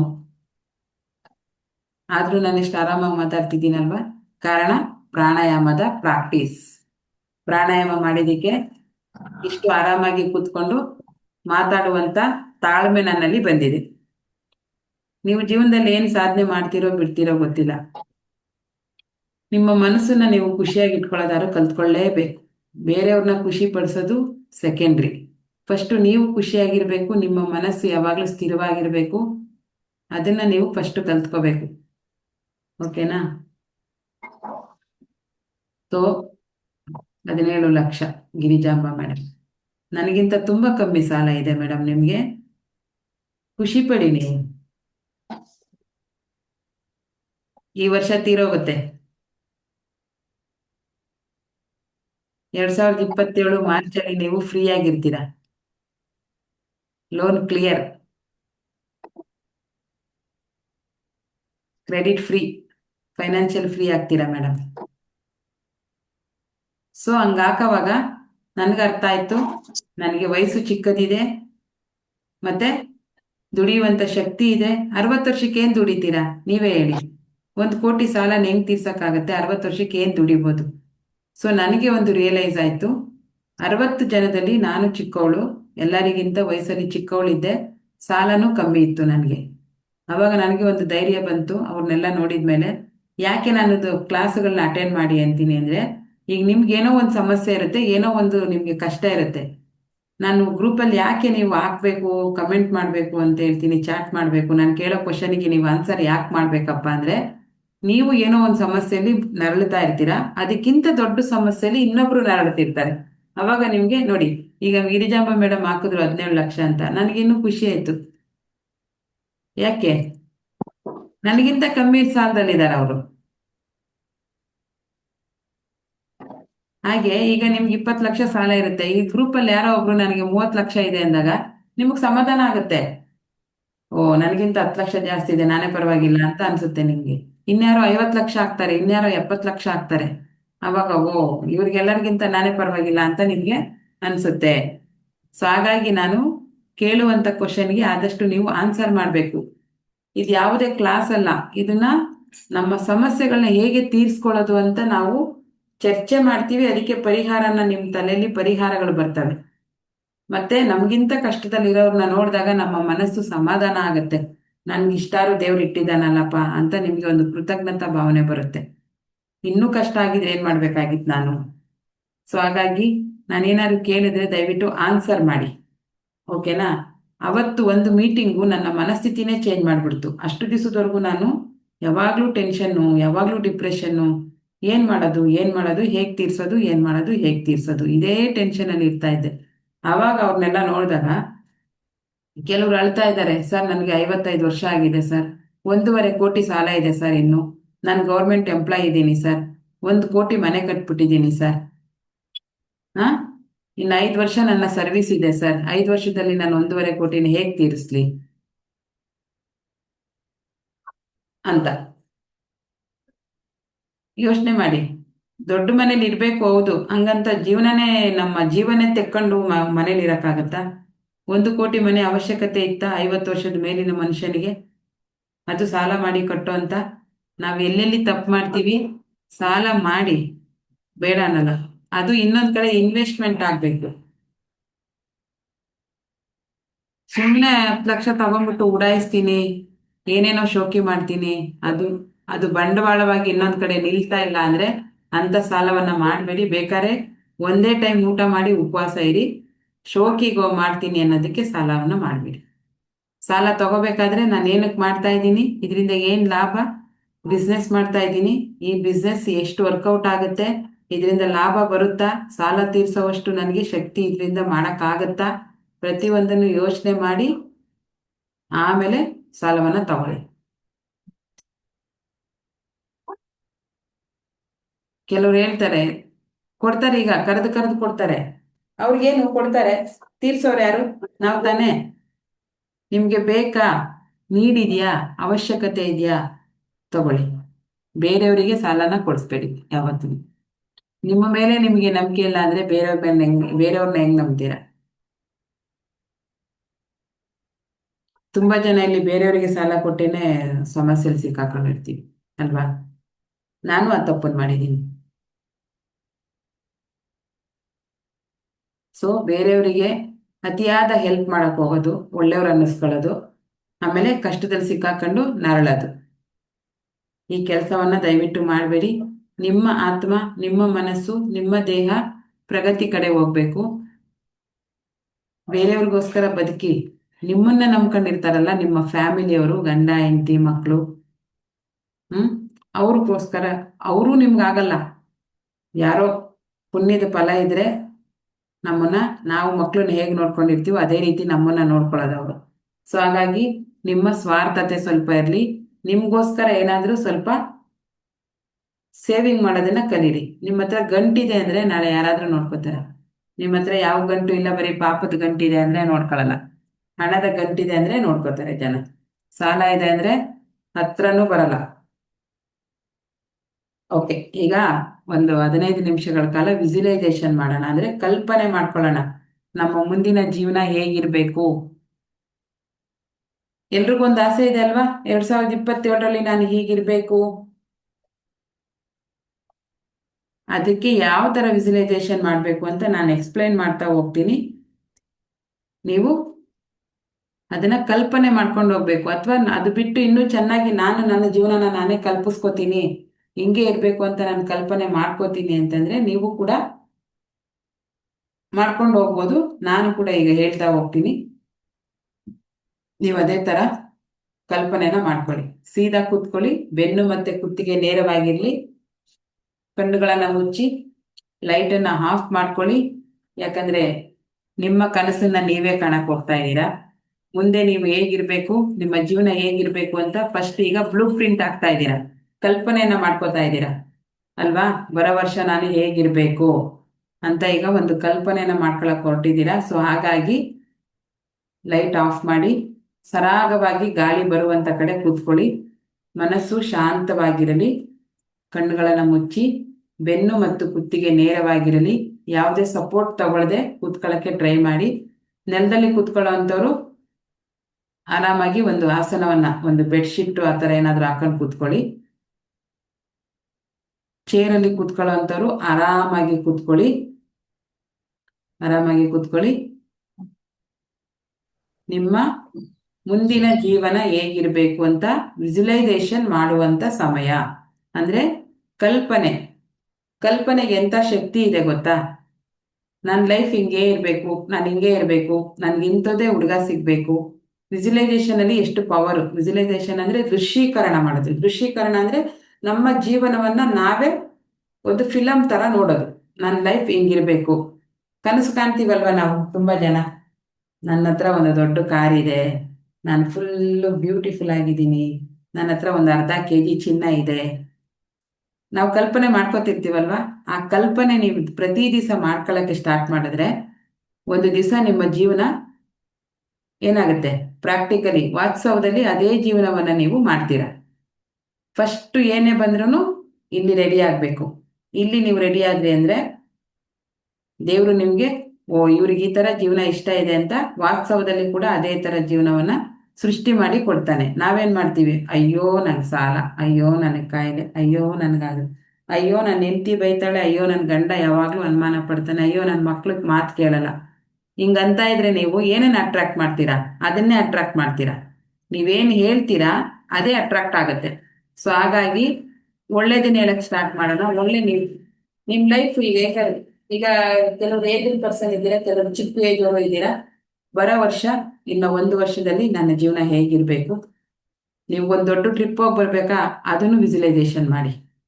ನಿಮ್ಗೆ ಯಾವ್ದೋ ಒಂದು ಕನಸಿನ ಪ್ಲೇಸ್ ಇರುತ್ತೆ, ಹಿಂಗ್ ಕಡೆ ನಾನು ಹೋಗಿ ಬರ್ಬೇಕು, ಫ್ಲೈಟ್ ಹತ್ತಬೇಕು, ಫ್ಲೈಟಲ್ಲಿ ಹೋಗ್ತಾ ಇದ್ದೀನಿ, ಅದನ್ನು ವಿಜುವಲೈಸೇಷನ್ ಮಾಡಿ. ಓಕೆನಾ? ನಾನು ಸಾಲ ಎಲ್ಲ ತೀರಿಸ್ಬಿಟ್ಟು ನಾನು ಆರಾಮಾಗಿದ್ದೀನಿ. ಸಾಲ ತೀರಿಸಿದಾಗ ಯಾವ ತರ ತೃಪ್ತಿ ಭಾವನೆ ಬರುತ್ತೆ ಮನಸ್ಸಿಗೆ, ಅಯ್ಯಪ್ಪ ಭಾರ ಇಳೀತು, ಸಾಕಪ್ಪ ಸಾಕು, ಈಗ ನಾನು ಆರಾಮಾಗಿದ್ದೀನಿ, ಯಾರು ಬಂದು ನನ್ನನ್ನು ₹1 ಕೇಳೋ ಹಾಗಿಲ್ಲ. ಆ ಭಾವನೆಯನ್ನ ತಂದ್ಕೊಂಡು ವಿಜುವಲೈಸೇಷನ್ ಮಾಡಿ. ಮನೆಯಲ್ಲಿ ಜಗಳ ಆಗ್ತಾ ಇದೆಯಾ, ಗಂಡ ಹೆಂಡತಿಯರಲ್ಲಿ ಅಥವಾ ಮಕ್ಕಳಲ್ಲಿ ಹೊಂದಾಣಿಕೆ ಇಲ್ವಾ? ನನ್ನ ಹೆಂಡತಿ ನನ್ನನ್ನ ಇಷ್ಟು ಚೆನ್ನಾಗಿ ಮಾತಾಡಿಸ್ತಾ ಇದ್ದಾಳೆ, ಇಷ್ಟು ಚೆನ್ನಾಗಿ ಕೇರ್ ಮಾಡ್ತಾ ಇದ್ದಾಳೆ, ನನ್ನ ಮಕ್ಕಳು ನನ್ನನ್ನ ತುಂಬಾ ಪ್ರೀತಿಯಿಂದ ನೋಡ್ತಾ ಇದ್ದಾರೆ. ಒಂದು ಸುಖ ಸಂಸಾರದಲ್ಲಿ ಹೇಗಿರುತ್ತೆ ಅದನ್ನ ವಿಜುವಲೈಸೇಷನ್ ಮಾಡಿ. ಈಗ ಯಾರೋ ಫ್ರೆಂಡು ತಪ್ಪು ತಿಳ್ಕೊಂಡು ನಿಮ್ಮ ಬಗ್ಗೆ ತಪ್ಪಾಗಿ ತಿಳ್ಕೊಂಡು ಮಿಸ್ಅಂಡರ್ಸ್ಟ್ಯಾಂಡಿಂಗ್ ಮಾಡ್ಕೊಂಡು ಮಾತು ಬಿಟ್ಬಿಟ್ಟಿದ್ದಾರೆ.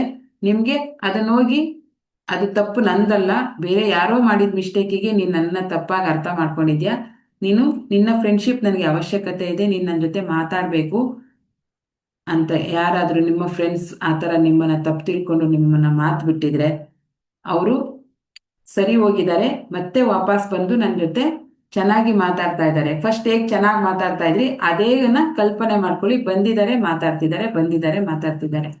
ಮತ್ತೆ ಆರೋಗ್ಯ ಕೆಟ್ಟಿದೆ ಕೆಲವರಿಗೆ. ಈ ಕಾಯಿಲೆ ಬರಕ್ಕಿಂತ ಮುಂಚೆ ಹೇಗಿದ್ರಿ ನೀವು?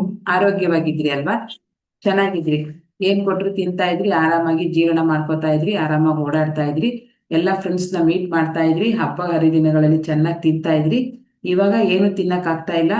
ಈ ಕಾಯಿಲೆಯಿಂದ ಯಾರ ಜೊತೆನೂ ಖುಷಿಯಾಗಿ ಮಾತಾಡಕ್ ಆಗ್ತಾ ಇಲ್ಲ, ಇರಕ್ ಆಗ್ತಾ ಇಲ್ಲ. ಆ ಪರಿಸ್ಥಿತಿಲಿ ಈಗ ಇದ್ದೀರಾ. ಅದನ್ನ ನೀವೇನ್ ಕಲ್ಪನೆ ಮಾಡ್ಕೋಬೇಕು, ತುಂಬಾ ಚೆನ್ನಾಗಿದ್ದೀನಿ, ಹಬ್ಬ ಹರಿದಿನಗಳು ಆಗ್ತಾ ಇದೆ, ಊಟ ಮಾಡ್ತಾ ಇದ್ದೀನಿ, ತಿಂಡಿ ಮಾಡ್ತಾ ಇದ್ದೀನಿ ಅಂತೇಳಿ ಫಸ್ಟ್ ನೀವು ಯಾವ ತರ ಇದ್ರಿ ಚೆನ್ನಾಗಿ ಅದನ್ನ ವಿಜುವಲೈಸೇಷನ್ ಮಾಡ್ಬೇಕು. ಈಗ ಇಲ್ಲಿ ನೀವು ಯಾವ್ದಾದ್ರು ಮಾಡಿ 10 ನಿಮಿಷ ಅಷ್ಟೇ ಮಾಡೋದು. ಇದನ್ನ ನೀವು ಮನೇಲಿ ಬೇಕಾದ್ರೆ ಮಾಡ್ಬೋದು. ಮಾಡೋದಕ್ಕಿಂತ ಜಾಸ್ತಿ ನೀವು ಬರಿಬೇಕು. ಸ್ಟೋರಿ ತರ ಬೇಕಾದ್ರೆ ಬರೀರಿ. ನಾನು ಇಷ್ಟನೇ ಪಿನ್ ಟು ಪಿನ್, ಈಗ ನಾನು ಏಪ್ರಿಲ್ ಅಲ್ಲಿ ಇಂಥ ಕೆಲಸ ಮಾಡ್ತಾ ಇದ್ದೀನಿ, ಇದರಿಂದ ನನಗೆ ಇಷ್ಟು ದುಡ್ಡು ಸಿಕ್ಕಿದೆ, ಅದನ್ನ ನಾನು ಏನೇನಕ್ಕೆಲ್ಲ ಯೂಸ್ ಮಾಡಿದ್ದೀನಿ, ಎಷ್ಟು ಸಾಲ ತೀರ್ಸಿದ್ದೀನಿ, ನಾಳೆ ಎಲ್ಲರೂ ಎಷ್ಟು ಸಾಲ ಇದೆ ಅಂತ ನನಗೆ ಬರೀ ಸುಮ್ಮನೆ ರ್ಯಾಂಡಮ್ ಆಗಿ 17 ಲಕ್ಷ 20 ಲಕ್ಷ ಅಂತಲ್ಲ, ಬ್ಯಾಂಕ್ ಹೆಸರು ಬರೆದು ಅದ್ರ ಎದುರುಗಡೆ ಎಷ್ಟು ಸಾಲ ಇದೆ ಅಂತ ಬರೆದು ಅದಕ್ಕೆ ಪ್ರತಿ ತಿಂಗಳು ಕಂತು ಎಷ್ಟು ಕಟ್ತಾ ಇದ್ದೀರಾ.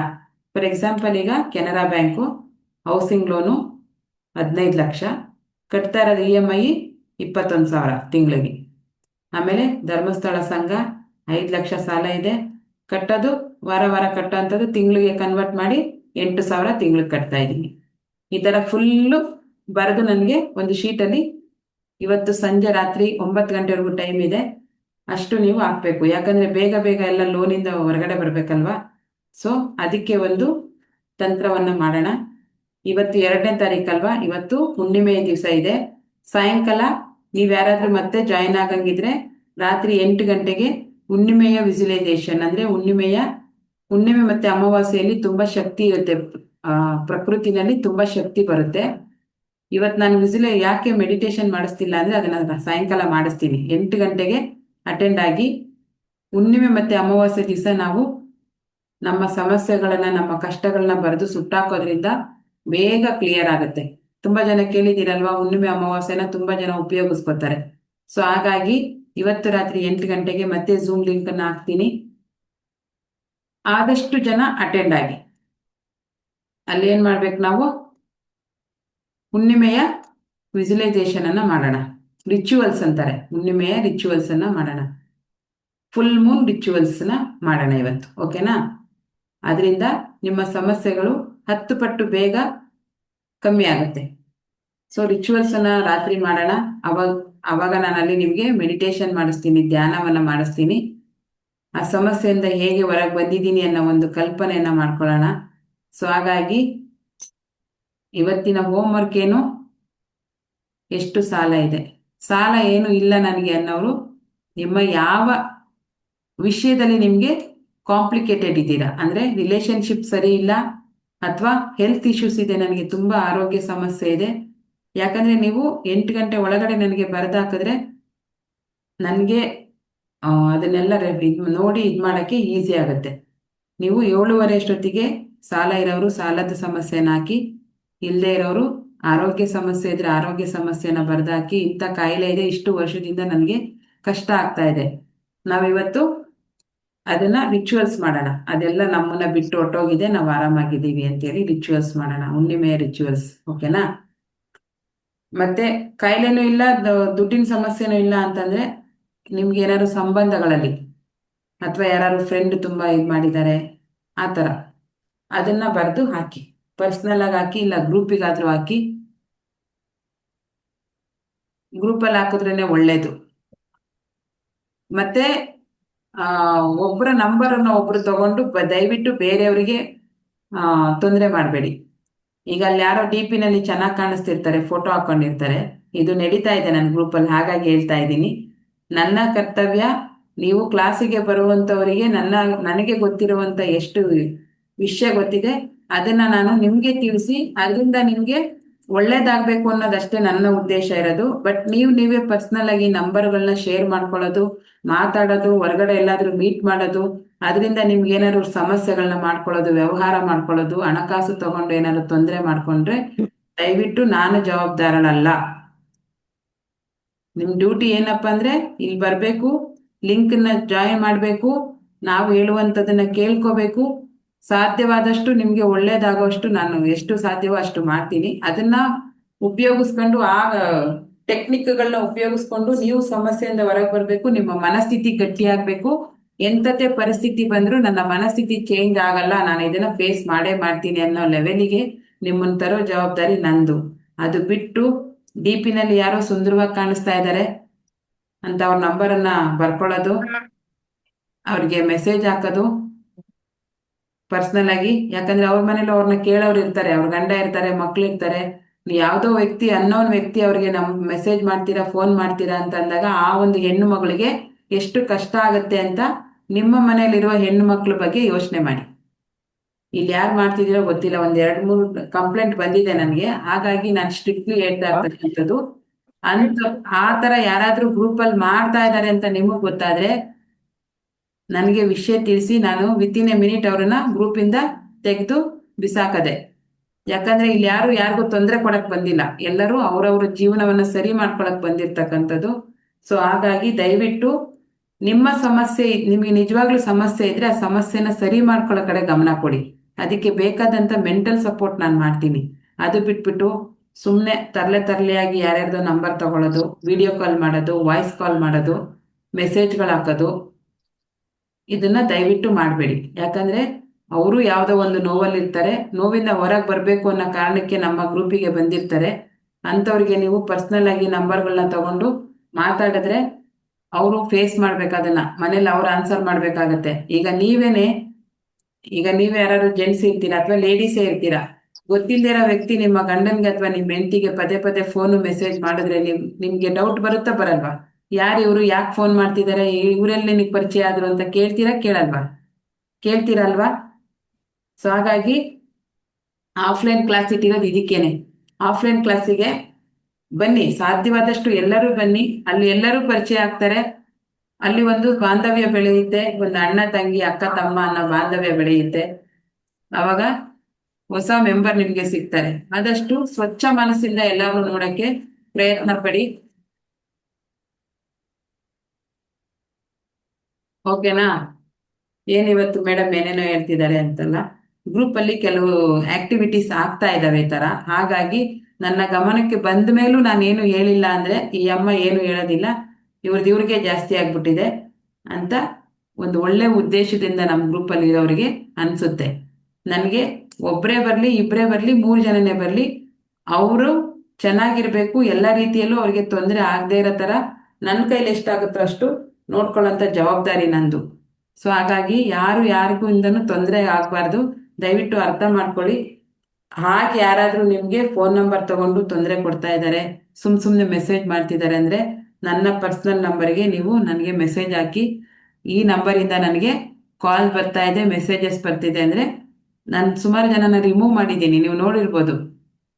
ಯಾಕೆ ರಿಮೂವ್ ಮಾಡಿದ್ದೀನಿ ಅಂದರೆ ಈ ಕಾರಣಕ್ಕೆ ರಿಮೂವ್ ಮಾಡಿರೋದು.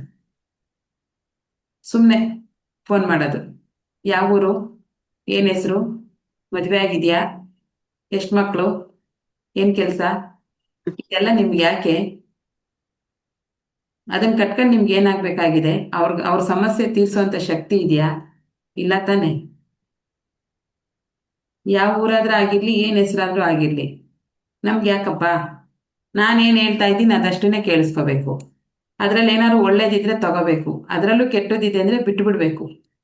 ಬೇರೆಯವರಿಗೆ ತೊಂದರೆನ ಕೊಡಬಾರ್ದು. ಆದರೆ ಒಳ್ಳೇದು ಮಾಡಬೇಕು, ಇಲ್ಲಾಂದರೆ ಸುಮ್ಮನಿರ್ಬೇಕು. ಹಿರಿಯರು ಹೇಳಿದಾರಲ್ವ, ನಿನ್ನ ಕೈಲಾದರೆ ಒಳ್ಳೇದು ಮಾಡು, ಕೆಟ್ಟದ್ದಂತೂ ಯಾವತ್ತೂ ಮಾಡಬೇಡ. ನೀವು ಅದನ್ನ ಕ್ಯಾಶುವಲ್ ಆಗಿ ಸೋಷಿಯಲ್ ಆಗಿ ತಗೊಂಡಿರ್ತೀರಾ, ಬಟ್ ಅವ್ರ ಮನೆಯಲ್ಲಿ ಯಾರಾದರೂ ಅನುಮಾನ ಪಡುವಂಥ ವ್ಯಕ್ತಿ ಇದ್ರೆ ಏನು ಮಾಡ್ತೀರಾ? ನೀವು ಮಾಡೋ ಮೆಸೇಜಿಂದ ಅವ್ರ ಲೈಫೇ ಹಾಳಾಗತ್ತಾ? ಮನೆಯಲ್ಲಿ ಗಂಡ ಅನುಮಾನ ಪಡ್ತಾರೆ, ಇವನು ಯಾರು ಹೊಸ್ದಾಗಿ ಇವಾಗ ಮೆಸೇಜ್ ಮಾಡಕ್ಕೆ ಸ್ಟಾರ್ಟ್ ಮಾಡಿದ್ದಾನೆ, ಇವನು ಯಾರು ಅಂತ ಅವ್ರನ್ನ ಕೇಳ್ತಾರೆ. ಅವ್ರೇನು ಹೇಳ್ತಾರೆ ಪಾಪ? ಅವ್ರಿಗೆ ಕಷ್ಟ ಅಲ್ವಾ?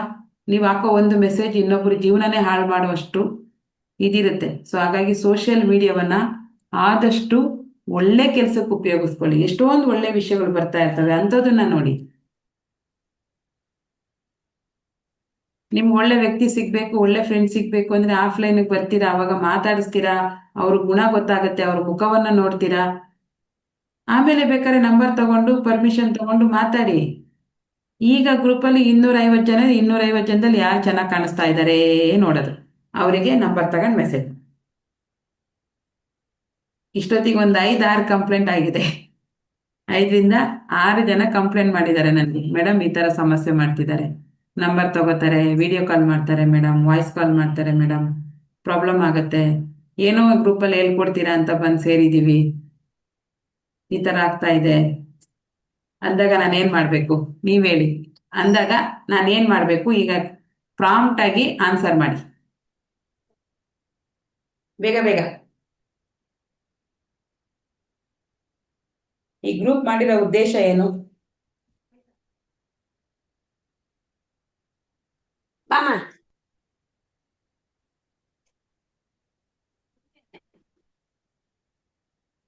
ಹೋಗ್ಲಿ, ಗ್ರೂಪಿಂದ ಒಂದು ಸ್ವಲ್ಪನಾದ್ರೂ ಒಳ್ಳೇದಾಗ್ತಾ ಇದೆಯಾ ಯಾರಿಗಾದ್ರೂ? ಈಗ ಏನೋ ಪರವಾಗಿಲ್ಲ, ನನಗೇನೋ ಸ್ವಲ್ಪ ಒಳ್ಳೇದಾಗ್ತಾ ಇದೆ ಅನ್ನೋರಾದ್ರೂ ಕಮೆಂಟ್ ಮಾಡಿ.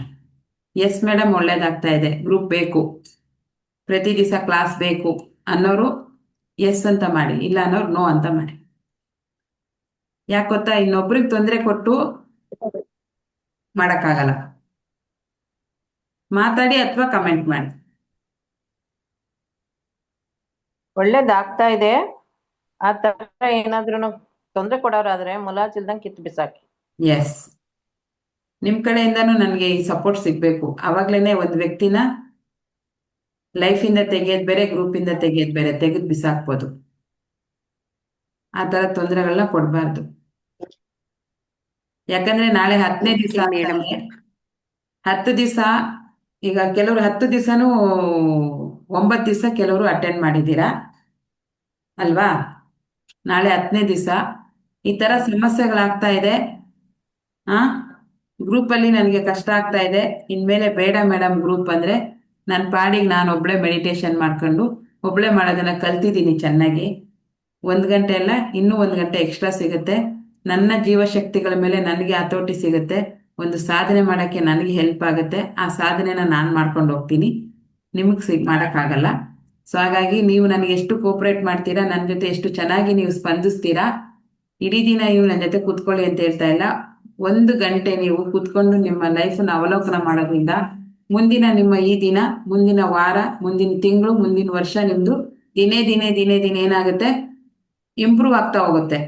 ಅದಕ್ಕೆ ನನ್ನ ಕಡೆಯಿಂದ ಆಗುವಂಥ ಎಲ್ಲ ಕೆಲಸಗಳನ್ನು ನಾನು ಮಾಡ್ತೀನಿ.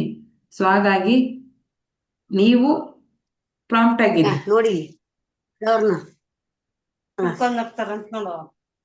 ಹಲೋ, ಯಾರಿದು? ಅನ್ಮ್ಯೂಟ್ ಮಾಡ್ಕೊಳ್ಳಿ, ಮ್ಯೂಟ್ ಮಾಡ್ಕೊಳ್ಳಿ. ಇವತ್ತು ಮೆಡಿಟೇಷನ್ ವಿಜುವಲೈಸೇಷನ್ ಏನು ಮಾಡಿಸಿಲ್ಲ, ಕಾರಣ ಸಾಯಂಕಾಲ ಇದೆ. ನಿಮ್ಮ ಬೇರೆ ಫ್ರೆಂಡ್ಸ್ ಅನ್ನು ಕೂಡ ಜಾಯಿನ್ ಮಾಡಿಸಿ. ಸಾಯಂಕಾಲ ಆಲ್ಮೋಸ್ಟ್ ಎಲ್ಲ ಫ್ರೀ ಇರ್ತಾರೆ. 8 ಗಂಟೆಗೆ ಫುಲ್ ಮೂನ್ ರಿಚುವಲ್ಸ್ ಮಾಡೋಣ ಇವತ್ತು, ಹುಣ್ಣಿಮೆಯ. ಓಕೆ. ಹಾ, ಹಾಗಾಗಿ ನಾನು ಲಿಂಕ್ ಅನ್ನ ಹಾಕ್ತೀನಿ, ಮಧ್ಯಾಹ್ನ ಅಥವಾ ಸಂಜೆ ಒಂದು 5 ಗಂಟೆಗೆ ಹಾಕಿರ್ತೀನಿ. 8 ಗಂಟೆಗೆ ಎಲ್ಲರೂ ಅಟೆಂಡ್ ಮಾಡಿ. 1 ಗಂಟೆ ಕಾಲ ಅದರಲ್ಲಿ 40 ನಿಮಿಷ ವಿಜುವಲೈಸೇಷನ್ ಇರುತ್ತೆ. ಅದಕ್ಕೆ ಇವಾಗ ಬೆಳಿಗ್ಗೆ ಮಾಡಿಸಿಲ್ಲ. ಅಮಾವಾಸ್ಯೆ ಮತ್ತೆ ಹುಣ್ಣಿಮೆಯ ವಿಜುವಲೈಸೇಷನ್ ಅನ್ನ ಮಾಡೋಣ, ರಿಚುವಲ್ಸ್ ಅನ್ನ ಮಾಡೋಣ. ಬೇರೆ ದಿವಸಕ್ಕಿಂತ 10 ಪಟ್ಟು ಶಕ್ತಿ ಜಾಸ್ತಿ ಇರುತ್ತೆ ಇವತ್ತು. ಸೊ ಹಾಗಾಗಿ ಸಂಜೆ ಮಾಡೋಣ. ಇವತ್ತು ನಾನು ಇಷ್ಟೊಂದು ರೂಢಾಗಿ ಯಾಕೆ ಮಾತಾಡಿದೆ ಅಂತಂದ್ರೆ, ಯಾವ ಹೆಣ್ಮಕ್ಳಿಗೂ ಆಗ್ಲಿ ಗಂಡ್ ಮಕ್ಳಿಗೆ ಆಗ್ಲಿ ಎಲ್ಲರ ಮನಸ್ಥಿತಿ ಒಂದೇ ಇರುತ್ತೆ. ಅವರ ಮನಸ್ಸನ್ನ ಘಾಸಿ ಮಾಡುವಂತ ಕೆಲಸ ಮಾಡೋಕೆ ನಮ್ಗೆ ಯಾರು ಅಧಿಕಾರ ಕೊಟ್ಟಿಲ್ಲ, ನಮ್ಗೆ ರೈಟ್ಸ್ ಇಲ್ಲ. ಆದ್ರೆ ಒಳ್ಳೇದ್ ಮಾಡಿ, ಇಲ್ಲ ಅಂದ್ರೆ ಸುಮ್ನಿರಿ, ಕೆಟ್ಟದಂತೂ ಮಾಡಕ್ ಹೋಗ್ಬೇಡಿ. ಅದು ಕಟ್ಟಿಟ್ಟ ಬುತ್ತಿ, ಇವತ್ತಲ್ಲ ನಾಳೆ ನಿಮ್ಮನ್ನ ಸುಟ್ಟೇ ಸುಡುತ್ತೆ. ಇದು ಒಂದು, ಏನಾದ್ರು ಕೆಲಸ ಮಾಡ್ಬೇಕಾದ್ರೆ ಈ ಪಾಪ ಪ್ರಜ್ಞೆ ಒಂದು ತಲೆಲಿಟ್ಕೊಂಡ್ರೆ ತುಂಬಾ ಒಳ್ಳೇದು. ನಾವು ಮಾಡೋ ತಮಾಷೆ ಒಂದೊಂದ್ಸರಿ ಕೆಲವ್ರ ಜೀವನನೇ ಹಾಳು ಮಾಡ್ಬಿಟ್ಟಿರುತ್ತೆ. ನಾವೇನೋ ತಮಾಷೆಗೆ ಮಾಡ್ತೀವಿ, ಅದು ಇನ್ನೊಬ್ರ ಜೀವನನ ಸರಿ ಮಾಡ್ಕೊಳಕ್ ಆಗದೆ ಇರೋಷ್ಟು ಮಟ್ಟಿಗೆ ಹಾಳಾಗ್ಬಿಡುತ್ತೆ. ಸೊ ಹಾಗಾಗಿ ಈ ತರದ್ ಏನಾದ್ರು ಮಾಡ್ಬೇಕಾದ್ರೆ ಸ್ವಲ್ಪ ಆಲೋಚನೆ ಮಾಡಿ.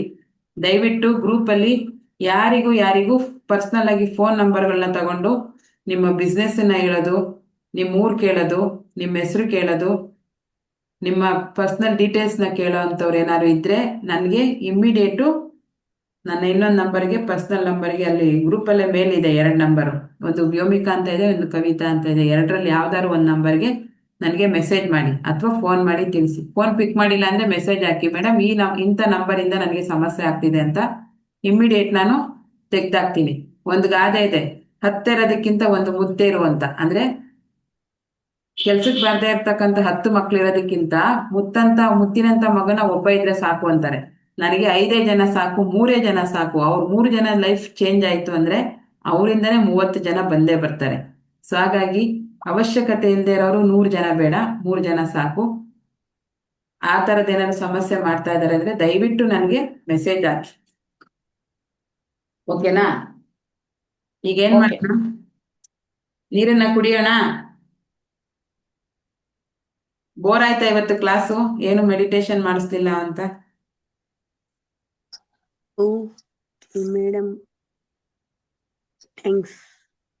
ಯಾರಿದು ಹಲೋ ಮೇಡಮ? ಹಲೋ ಮೇಡಮ್, ಹಾ ಹೇಳಿ.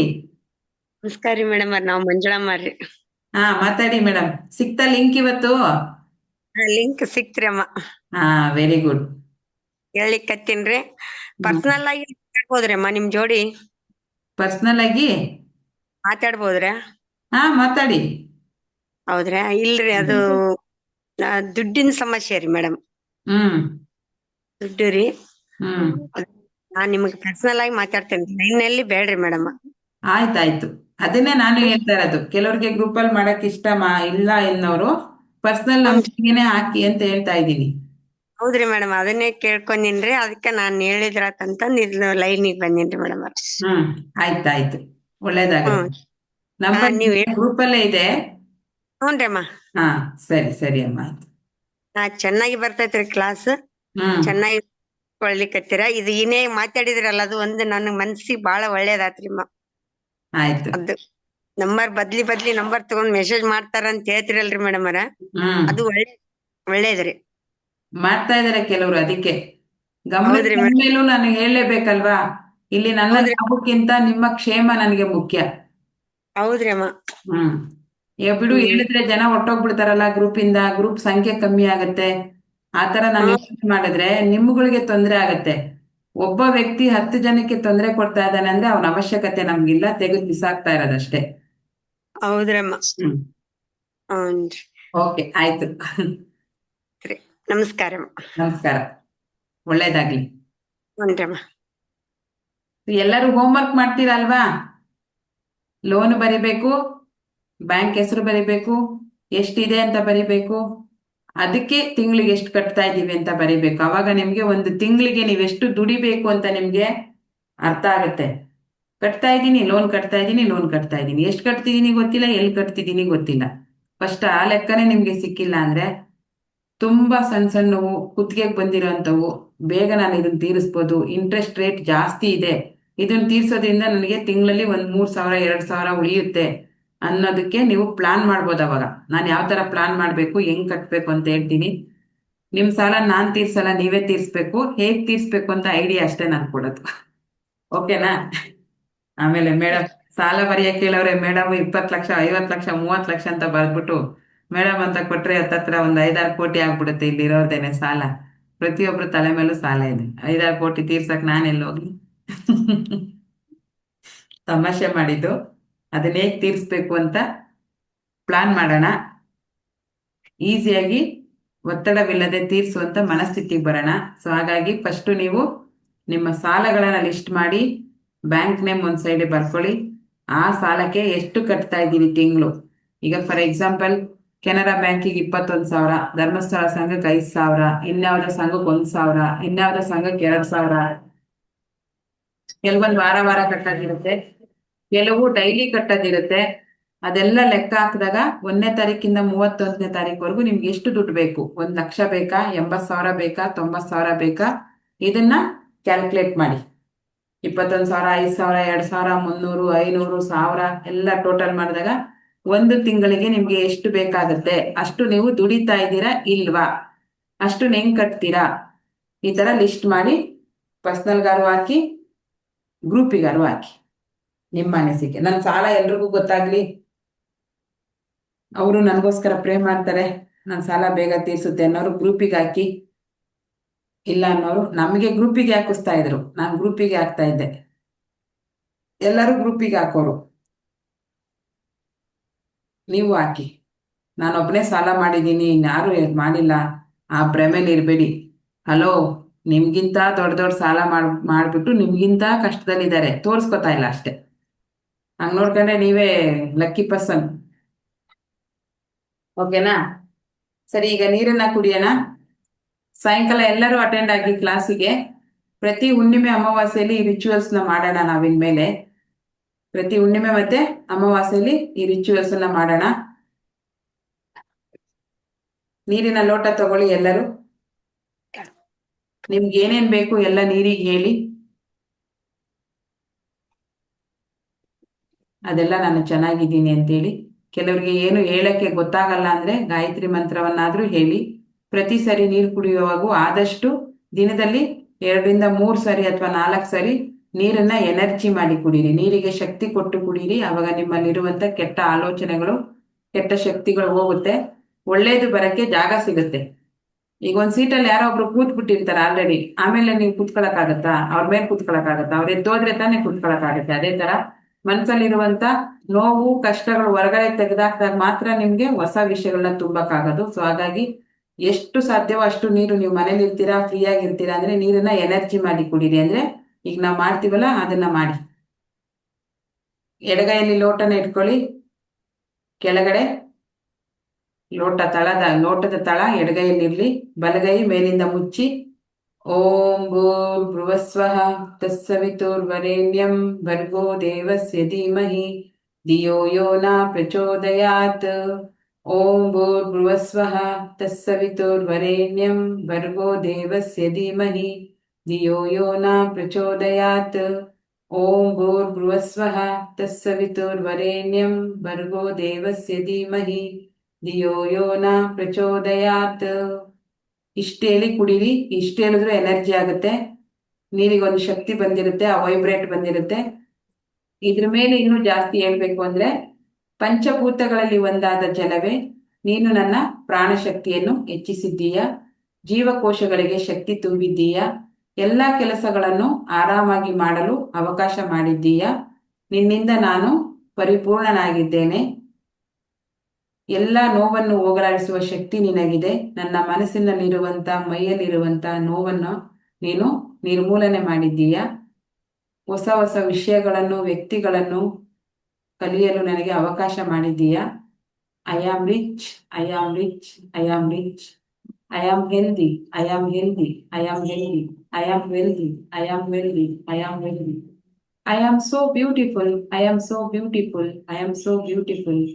I am strong, I am strong, I am strong. I am so brilliant. I am so brilliant. I am so brilliant. I have a peace of mind. I have a peace of mind. I have a peace of mind. Thank you so much. Thank you so much. Thank you so much. I love you. I love you. I love you.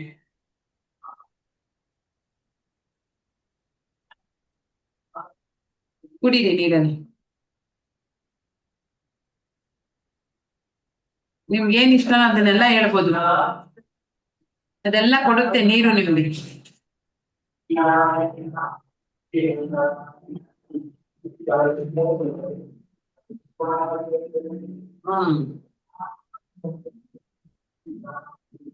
ಎಲ್ಲವನ್ನು feel ಮಾಡಕ್ ಕಲ್ತ್ಕೊಳ್ಳಿ. ನೀರು ಕುಡಿಯೋವಾಗ್ಲೂ ನಿಮ್ಮ ಮನಸ್ಸು ಖುಷಿ ಆಗ್ಬೇಕು, ಊಟ ಮಾಡೋವಾಗ್ಲೂ ಖುಷಿ ಆಗ್ಬೇಕು. ಅವಾಗ ಅದು ತಿಂದಿರ್ತಿರಲ್ವಾ, ಅದ್ರ ಎನರ್ಜಿ ನಿಮ್ಮ ಬಾಡಿನಲ್ಲಿ ಬರುತ್ತೆ, ಪಾಸಿಟಿವ್ ಎನರ್ಜಿ ಬರಕ್ಕೆ ಸ್ಟಾರ್ಟ್ ಆಗುತ್ತೆ. ಈಗ ನಾವು ಇಷ್ಟು ದಿವಸ ಏನೇನೋ ಕೆಟ್ಟ ಕೆಟ್ಟ ಆಲೋಚನೆ ಮಾಡಿ ನನ್ನ ಕೈಲಾಗಲ್ಲ, ನನ್ನ ಜೀವನ ಇಷ್ಟೇ, ನಾನು ಹಿಂಗೆ, ನಾನು ಏನ್ ಮಾಡಿದ್ರು ಉದ್ಧಾರ ಆಗಲ್ಲ ಅಂತ ಏನೇನೋ ಹೇಳಿ ಹೇಳಿ ಹೇಳಿ ಹೇಳಿ ಹೇಳಿ ಆ ಸಬ್ಕಾನ್ಶಿಯಸ್ ಮೈಂಡ್ ಬಗ್ಗೆ ಮಾತಾಡಕ್ಕೆ 1 ವಾರ ಬೇಕು. ಅಷ್ಟು ಬೇಡದೇ ಇರೋ ಫೈಲ್ಗಳು ತುಂಬ್ಕೊಂಡ್ಬಿಟ್ಟಿದಾವೆ. ಅದನ್ನ ತೆಗಿಯಕ್ಕೆ 1 ದಿವಸದಲ್ಲಿ ಆಗಲ್ಲ.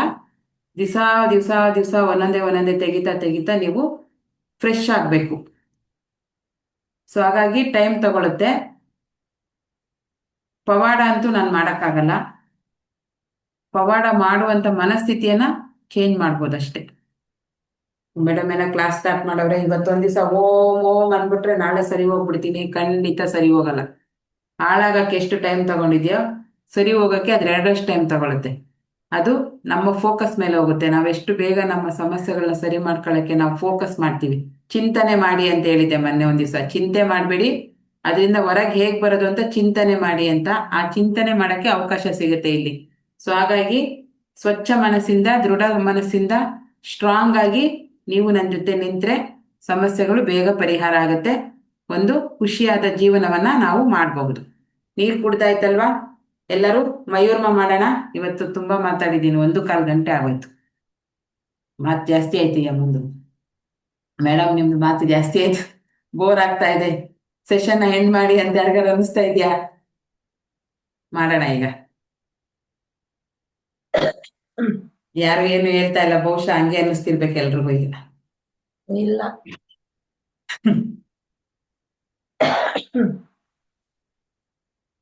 ಏನದು ಬೆಳಬೆಳಿಗ್ಗೆ ಪುರಾಣ? ಓಕೆ, ಮಯೂರ್ಮ ಮಾಡೋಣ.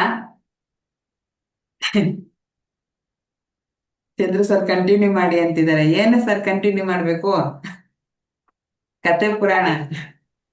ಇಲ್ಲ ಮೇಡಮ್, ನಿಮ್ಮ ಹಿತವಚನ ಇನ್ನೂ ಕೇಳ್ಬೇಕು ಅನಿಸ್ತಾ ಇದೆ, ಸೊ ಅದಕ್ಕೆ ಹೇಳಿದೆ. Okay sir. ಇವತ್ತು ಮೆಡಿಟೇಷನ್ ಮಾಡಿಲ್ಲ, ಸಾಯಂಕಾಲ ಮಾಡೋದ್ರಿಂದ ಇವತ್ತು ಬೇಡ. ಸ್ವಲ್ಪ ಗ್ರೂಪ್ ಅಲ್ಲಿ ಕೆಲವೊಂದು ಕಂಪ್ಲೇಂಟ್ಸ್ ಬರ್ತಾ ಇತ್ತು, ಅದನ್ನ ಎಲ್ಲರ ಗಮನಕ್ಕೆ ತರೋದು ಒಳ್ಳೇದಲ್ವಾ? ಹಾಗಾಗಿ ಇವತ್ತು 1/2 ಗಂಟೆ ಎಕ್ಸ್ಟ್ರಾ ಮಾತಾಡಿದೆ. ನಮ್ ಸೇಫ್ಟಿ ಮುಖ್ಯ ಅಲ್ವಾ ಸರ್? ಹೌದು, ಹೇಳುದು ಒಳ್ಳೇದಾಯ್ತು ಮೇಡಮ್. ಕೆಲವೊಂದು ಆಕ್ಟಿವಿಟೀಸ್ ನಡೀತದೆ, ಅದಕ್ಕೆಲ್ಲ ಮನಸ್ಸೇ ಹೌದೌದು. ಇಲ್ಲ. ಮೊನ್ನೆ ಒಬ್ಬ ಪುಣ್ಯಾತ್ಮ ಯಾರೋ ನನಗೆ ಐ ಲವ್ ಯು ಅಂತ ಹಾಕ್ಬಿಟ್ಟಿದ್ದ, ನೋಡಿದ್ರಲ್ವಾ ತುಂಬಾ ಜನ. ಹೌದು. ನಿಮ್ಮ ಅನಿಸಿಕೆಗಳನ್ನ ಹೇಳಿ, ಕ್ಲಾಸ್ ಬಗ್ಗೆ ನಿಮ್ಮ ಅಭಿಪ್ರಾಯಗಳನ್ನ ಹೇಳಿ. ನಾನು ಚೆನ್ನಾಗಿ ಹೇಳ್ತಾ ಇದ್ದೀನಾ? ಏನಾದ್ರೂ ಚೇಂಜಸ್ ಆಗ್ತಾ ಇದೆಯಾ? ನಿಮ್ಮ ಮನಸ್ಥಿತಿ, ಯೋಚನೆ ಮಾಡುವಂತ ರೀತಿ ಚೇಂಜ್ ಆಗ್ತಾ ಇದೆಯಾ?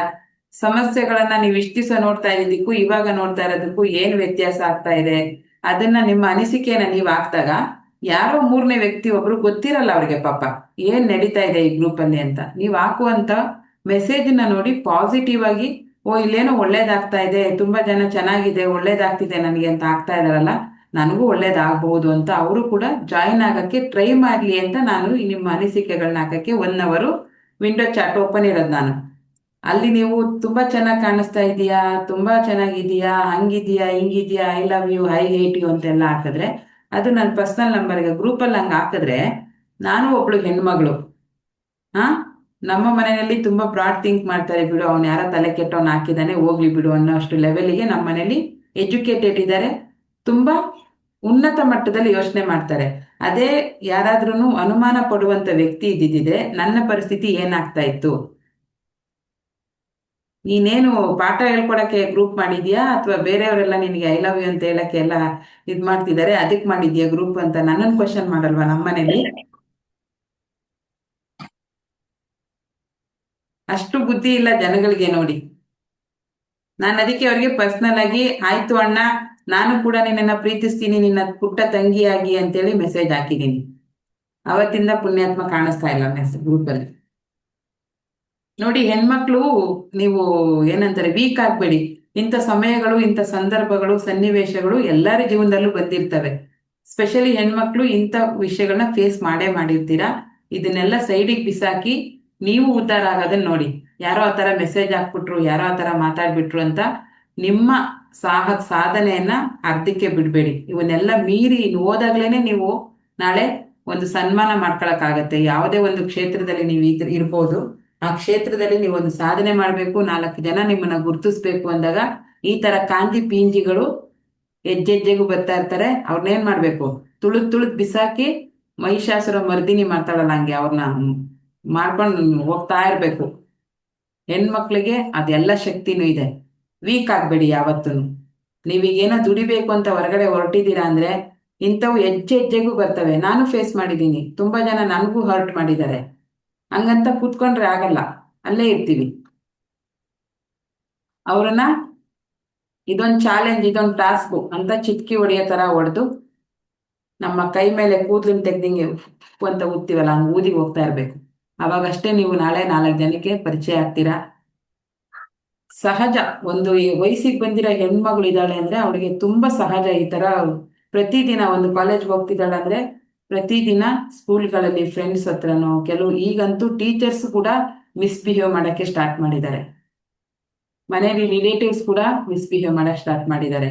ಯಾವ್ದಾದ್ರು ಒಂದು ವ್ಯಕ್ತಿ ನೆಂಟರು ಮನೆಗೆ ಬರ್ತಾರೆ ಅಂದ್ರೆ ಅಲ್ಲಿ ತಾಯಿ ಭಯ ಪಡ್ತಾಳೆ, ನನ್ನ ಮಗಳನ್ನ ಒಬ್ಬಳನ್ನೇ ಬಿಟ್ಟು ಹೋಗಕ್ ಆಗಲ್ಲ ಅಂತ. ಅಷ್ಟ್ರ ಮಟ್ಟಿಗೆ ಸಮಾಜ ಕೆಟ್ಟೋಗಿದೆ. ಆದಷ್ಟು ಒಂದು ಸಾಸಿವೆ ಅಷ್ಟಾದ್ರೂ ನಾವು ಬದಲಾವಣೆ ಮಾಡೋಣ ಅಲ್ವಾ? ಸೊ ಹಾಗಾಗಿ ಮಯೂರ್ಮ ಮಾಡೋಣ. ಟೈಮ್ ಆಗೋಯ್ತು, ಪಾಪ ಬೇರೆಯವ್ರಿಗೆಲ್ಲ ಕೆಲ್ಸಕ್ಕೆ ಹೋಗೋದಿರುತ್ತೆ. ಮಯೂರ್ಮ. ನನ್ನ ಕಡೆಯಿಂದ ಸಕಲ ಜೀವರಾಶಿಗಳಿಗೆ ಮತ್ತೆ ಮನುಕುಲಕ್ಕೆ ಪ್ರೀತಿಯ ನಮನ. ಹಾರ್ಟ್ ಶೇಪ್ ತಗೊಂಬನ್ನಿ, ಇನ್ಫಿನಿಟಿ ಶೇಪ್ ಅನ್ನ ಮಾಡಿ 8 ಮಲ್ಕೊಂಡಿರೋ 8ನ ಮಾಡ್ಬೇಕು. ಅಂದ್ರೆ ಅಂತ್ಯ ಇಲ್ಲ, ಇದರ ಅರ್ಥ ಅಂತ್ಯವಿಲ್ಲದ ಪ್ರೀತಿ ಅಂತ ಮಾಡಿ ಯೂನಿವರ್ಸ್ಗೆ ಬಿಟ್ಬಿಡಿ. ಮಯೂರ್ಮ.